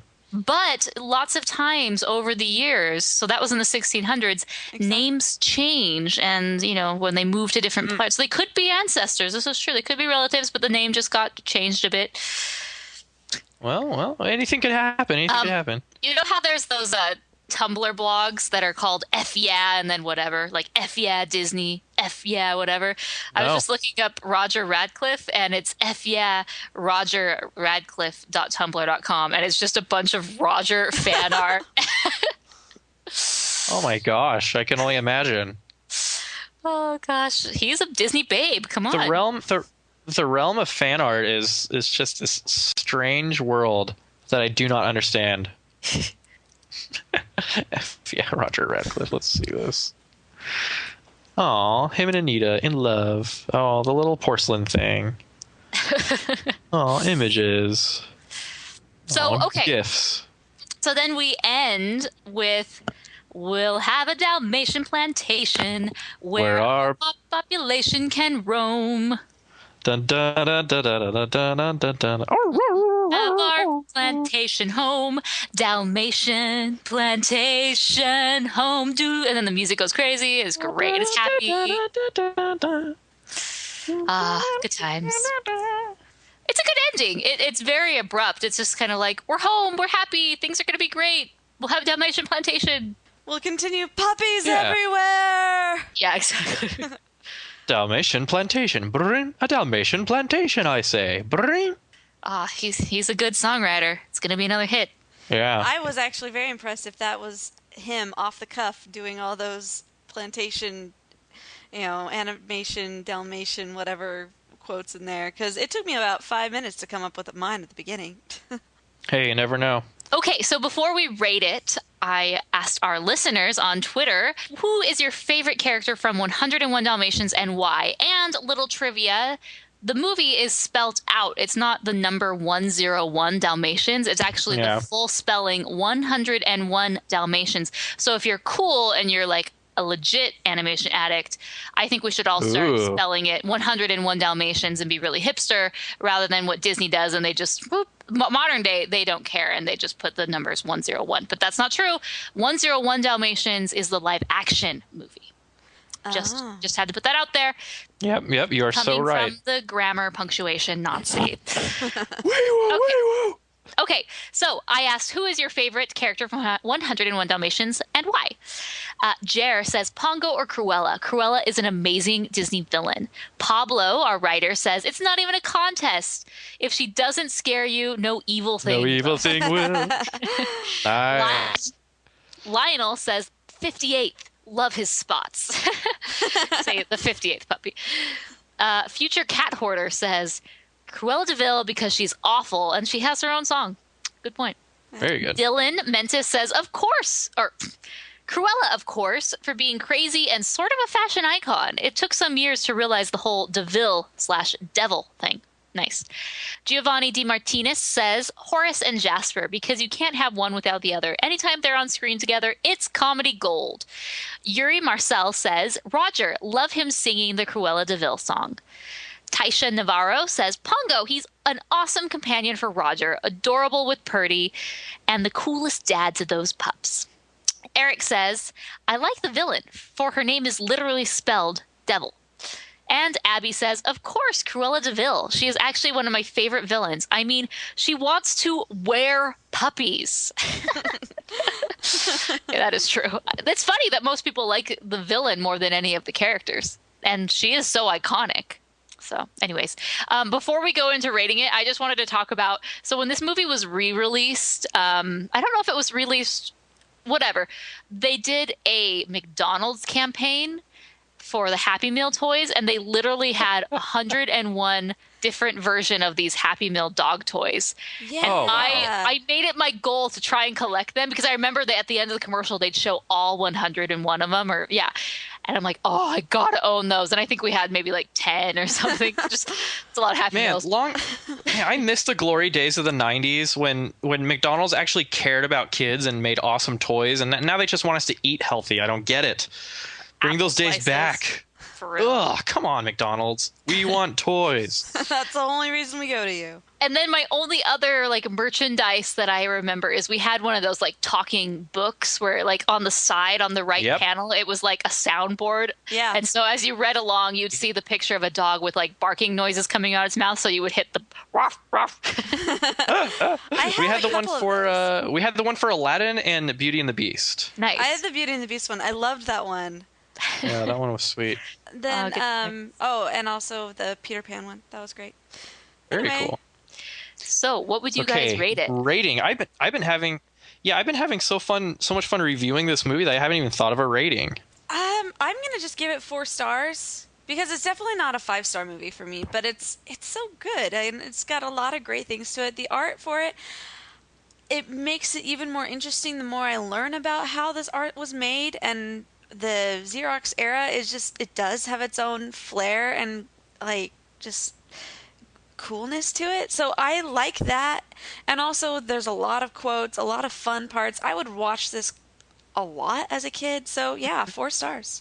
Yeah, I agree. I give it 4 stars also. I think we've established in this episode that this is like one of the more quotable movies for Disney. And also, I don't know, it's just kind of the history of it, like learning about the Xerox method. It really made me kind of like appreciate, I mean, it is kind of a technical achievement what they did with 101 Dalmatians, you know? Mm-hmm. And I love the characters. I love the story, you know, and Cruella De Vil, of course, just like blows everything away. And then Jasper and Horace are hilarious. So really good ensemble of characters. And I really like the art style and direction. And historically, I think it's a very important animated film. So yeah, 4 stars. I'm going to go just a notch above you guys and give it 4.5 stars. I just thinking about this movie, I can't feel like I give it justice doing just 4 stars because I loved this movie as a kid. This is probably one of the ones that was like my top 5, top 10 most viewed. Probably top 5. I mean, I remember watching this movie all the time. I'm not saying that makes it a great movie. There are lots of crappy movies that I've watched a lot of times. But I really enjoyed this movie and the history with it. I love the art style. It's so different and unique. The story is pretty engaging and has a lot of replay value. Like I can watch this movie over and over again and not be bored. I could just literally watch it right now, even having just watched it yesterday, and be engaged and interested. And so I think having one of the most iconic villains is definitely a key factor to why this movie is so good. And surprising, even though there are 101 Dalmatians, there's still a lot of character development between the different dogs, which makes it a very enjoyable film. So 4.5 stars. Canine crunchies can't be beat. They make each meal a special treat. Happy dogs are those who eat nutritious canine crunchies. Canine crunchies all contain selected meat and wholesome grain. Toy Chihuahua or Great Dane all have canine crunchies. So, do what all the smart dogs do and you feel great the whole day through. You can be a champion too if you eat canine crunchies. Okay, let's head into our voicemail/email section. We did get 2 voicemails this week, which makes me really, really excited. So our first one is from our Brazilian friend Yuri, and let's hear what he has to say. Hi, Rotoscopers. I am Yuri. I guess this is my second voicemail. And, well, at first I would like to thank you guys for the podcast. I'm studying animation and love to hear about anything on the subject. Anyway, 101 Dalmatians is one of the movies that I like, especially because I grew up watching the animated TV series. I would watch every morning, so between all the 101 that I actually don't remember the name, I do know Lucky Spot Rolly and my favorite cat pig from the TV. And the TV series made me go watch the movie, and my god, how incredible. I am a dog person, so I instantly liked the connection that Roger had with Pongo. From the whole movie, I have to mention especially the scene where Roger creates the Cruella song, because that song is awesome. It's so calm, so smooth, yet Roger's acting makes me laugh every time I watch it. One little thing that I like about Cruella, besides her gorgeous black and white hair, it's that when they translate it to my language, her name became something like Cruella Crew, and I always like the way that this sounds. So as said, I am more of a TV series fan because nostalgia, and I would like to give 4 stars out of 5 to 101 Dalmatians. And before I go... He came up with a lot of the names on there. I was proud of him. Good job. Yeah, I think it's interesting that he had seen the TV series first, and then that moved him to the original. But yeah, that's really interesting. Doesn't matter the way you get there, as long as you get there. Exactly. I suppose so. So that's an interesting. I liked his review. Very, very good. Thank you, Yuri. Okay, and our next one is from Brandon, and let's see what he has to say. Hey, Rotoscopers, it's Brandon. I'm just calling about my review. Very brief review of 101 Dalmatians. And I actually love that movie ever since I was a kid because I like that it was different from the other Disney movies. It was book. What I mean by that is like the classic children's books, like anything from the past, from the past world. This was the contemporary film. So I like that. That was the first Disney movie to have a car chase. It also had like smoking, and I don't mean just, pipe smoking, I mean the real deal cigarettes and all this stuff. So it was like really modern, although modern from a 60s standard, but even today it still feels modern because they have the TV and cars and all the modern amenities that we don't see in most Disney animated films, especially back then.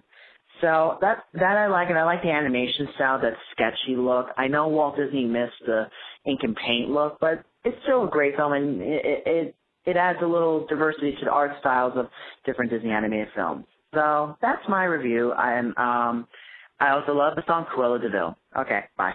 Can I just say that I love when Google Voice transcribes into text what they're saying. Yeah, and it's totally I like off. animation. I am. Wait, my favorite one is I like smoking. Harem just, pipe smoking, the real deal, cigarettes and all this stuff. Anyway, sorry, nothing against Brandon.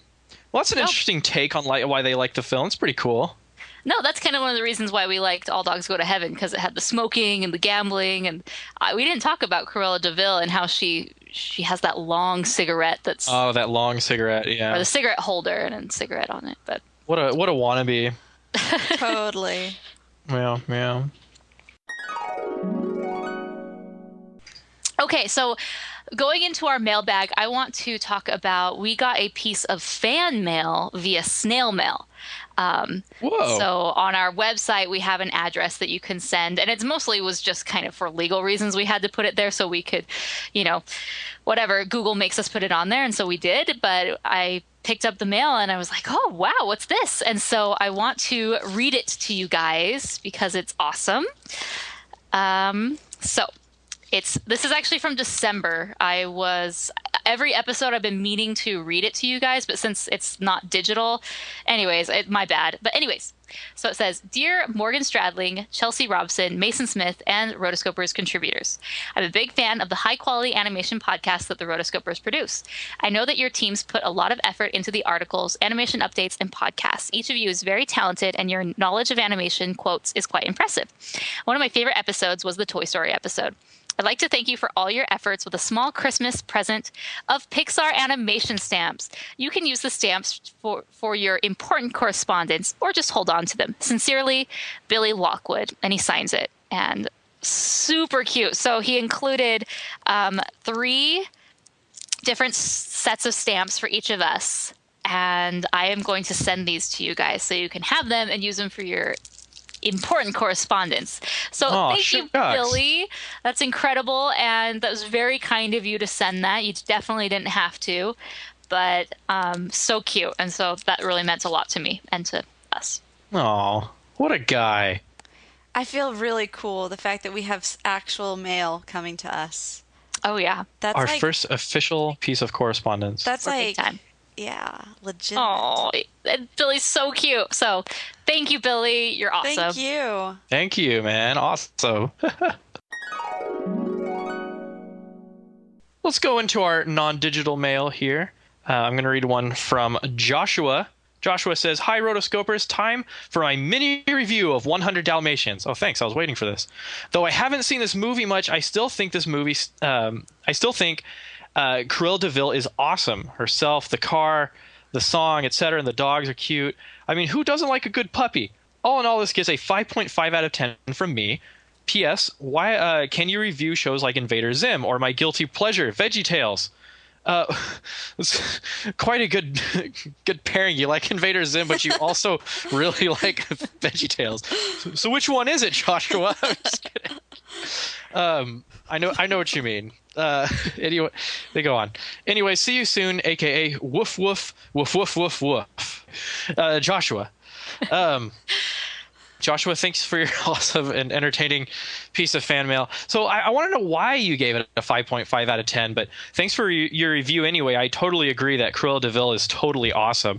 As far as Invader Zim goes, maybe I'll have a cartoon corner on the YouTube channel, or maybe we can get around to talking about it on the podcast. But I also like the idea of talking about VeggieTales, especially since they're doing the Netflix reboot with Justin Bieber as Larry the Cucumber. Did y'all hear about that? What? No, that can't be real. April Fools. But, I was like, what? But who better to convey the spirit of VeggieTales than Justin Bieber? I mean, he's a stand-up guy, isn't he? He's disgusting now. He's trash. Yes. Well, now there's this new kid, Austin. What's his bucket? Mahoney. He's like the new boy teen heartthrob. So I give him about 5 years till he's in Bieber's position. In prison. Don't put that Moving on to the next email is from Chris. And so he's referring to our Disney horses. And we actually have 2 emails in a row that talk about Disney horses we missed. So we're going to read both of those and then kind of start that discussion. So He says, I've listened to all your podcasts from the first episode and have learned a lot, although I'm 40 years older than you all. I have a strong opinion on the best Disney horse. Philippe from Beauty and the Beast is the best in all animation because to me he is the most real, even more than James Baxter's Spirit. In my eye, Philippe looks and moves more like a real horse. He acts and behaves, especially with his interactions with Belle and Maurice, the way that I am expecting him to. Thank you for all your work on the podcast, Chris, animation fan. Ooh, them are fighting words because we really downplayed Philippe. From Beauty and the Beast. We didn't like him, did we? But I appreciate that perspective. That like, can I flip flop and change my stance on him? Go ahead. I hereby flip flop and change my stance on Philippe. No, we didn't think about Philippe. We just said Philippe's a coward, so that's kind of why we downplayed him. But Philippe, the way he moves, was definitely good. Oh yeah, his animation, very good. Well, Chris, you're awesome for breaking the mold of our typical demographic, and that's exciting to see that we have fans of all ages, and so awesome. I mean, you're never too old to be an animation fan. Exactly. Our next one is from username Simba's Guard. Awesome. And he says, Dear Rotoscopers, I continue to enjoy your podcast. It's always a lot of fun to listen to, and I usually learn something about the movies that you review that I didn't know. I'm thrilled to know that you reviewed Balto. It's a movie that I consider to be almost as good as Lion King. However, it never truly got its chance due to coming out in 1995 and being overshadowed by Pocahontas and Toy Story. In fact, if I can borrow a term from Morgan and Chelsea, I consider Balto to be an honorary Disney classic. While I know you may not like Balto as much as I do look forward to hearing your thoughts and opinions. In episode 64, you asked the readers to mention any Disney horses that you did not list and name their favorite animated horses. The only Disney horse that I can think of that you missed was Buck from Home on the Range. My favorite animated horse is Swift Wind. He is an alicorn from She-Ra, Princess of Power, owned by Mattel. And I'm from Mattel. Thanks for taking the time to read my email and keep up the great work. Simba's Guard. Very cool. Alicorns are awesome. This piece of mail is from our fan, Sophie. She says, hello there. I've been listening to your podcast now for quite a long time now.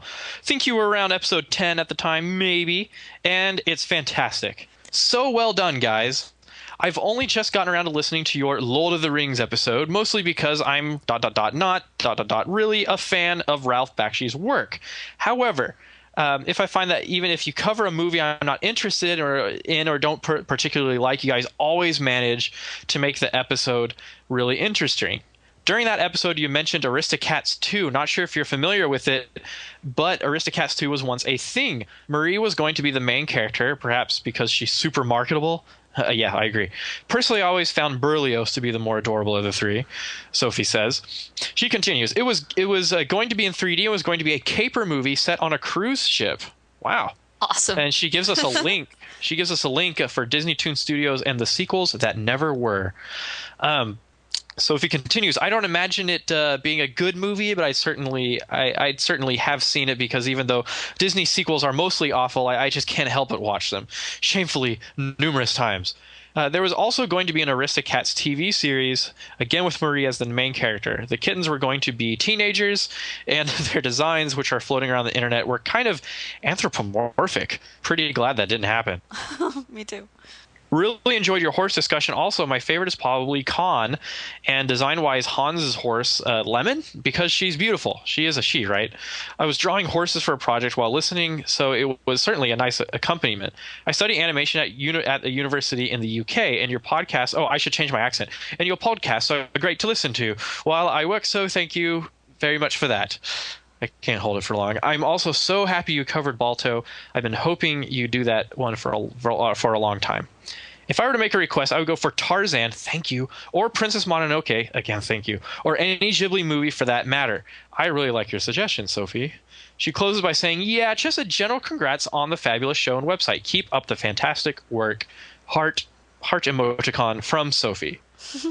Sophie, thank you for your awesome fan mail. If I could put in a request, I think we should do Tarzan for the week that I have my birthday. That's July 9th. Okay. Okay. It's the constable's birthday. At least consider It's his it. At least consider it, birthday. yes. And I do agree that Princess Mononoke should be one of the next Ghibli or anime films that we do. I agree.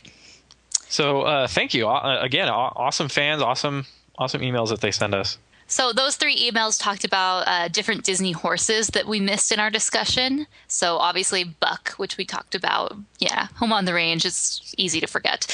And Destiny, Prince Edward's horse from Enchanted. So at Matt2D on Twitter told us about that. And yeah, Destiny's a beautiful horse because he has that curly mane. Oh, yeah. Yes. Anyways, and it's James Baxter animation. How can you not love it?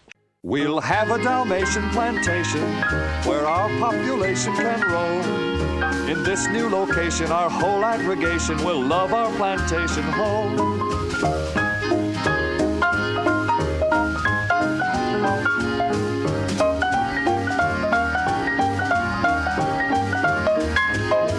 Dalmatian plantation home.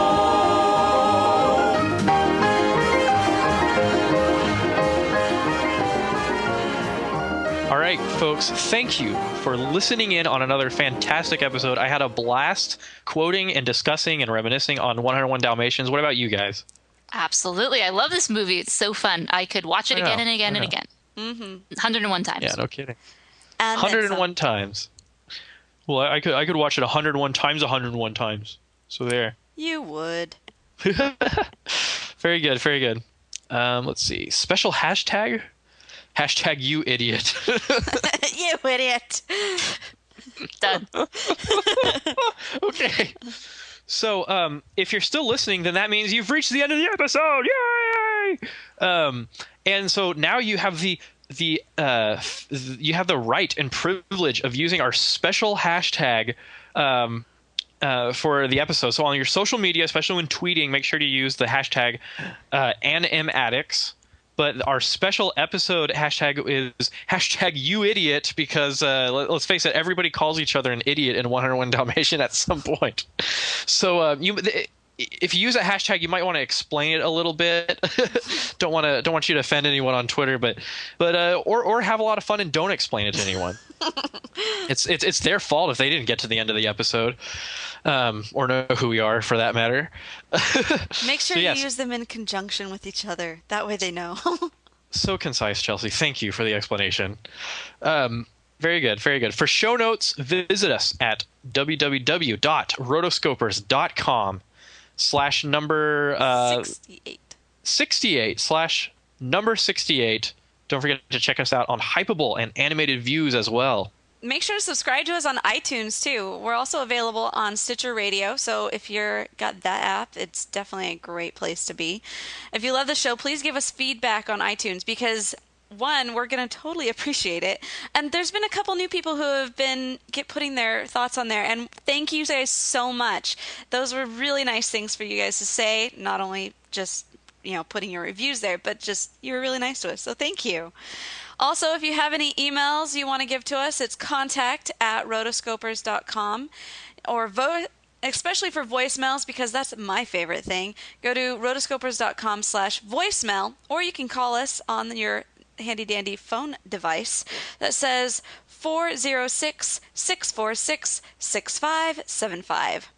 Make sure to check out our Amazon affiliate link. That's rotoscopers.com/Amazon if you're going to be buying anything in the next forever, because we do get a little bit of a kickback for that. So if you like our show at all and you want to help us continue, the easiest way to do that is just, if you're already buying something through Amazon, buy it via our link. It'll be great.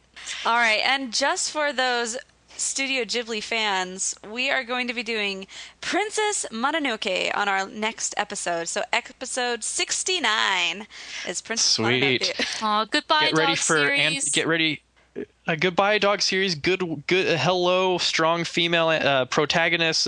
Anti-war message, and nature versus man, and a slight dose of spirituality. Yeah, get ready for it, folks. We're excited. All right, make sure to check us all out on our individual locations. Morgan Stradling on Twitter, Chelsea Robson on Twitter, and you can also check out Mason SMTX at Twitter as well.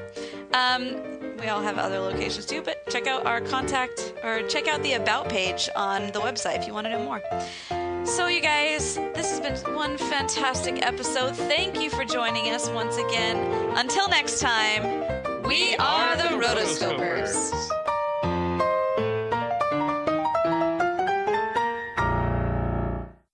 I took a selfie right next to the promo cardboard thing at the theater last night for How to Train Your Dragon 2, and I did look exactly like Hiccup, except for the green eyes. But hell hath no fury like a wife who thinks that you need a haircut. So I had to cave. Absolutely.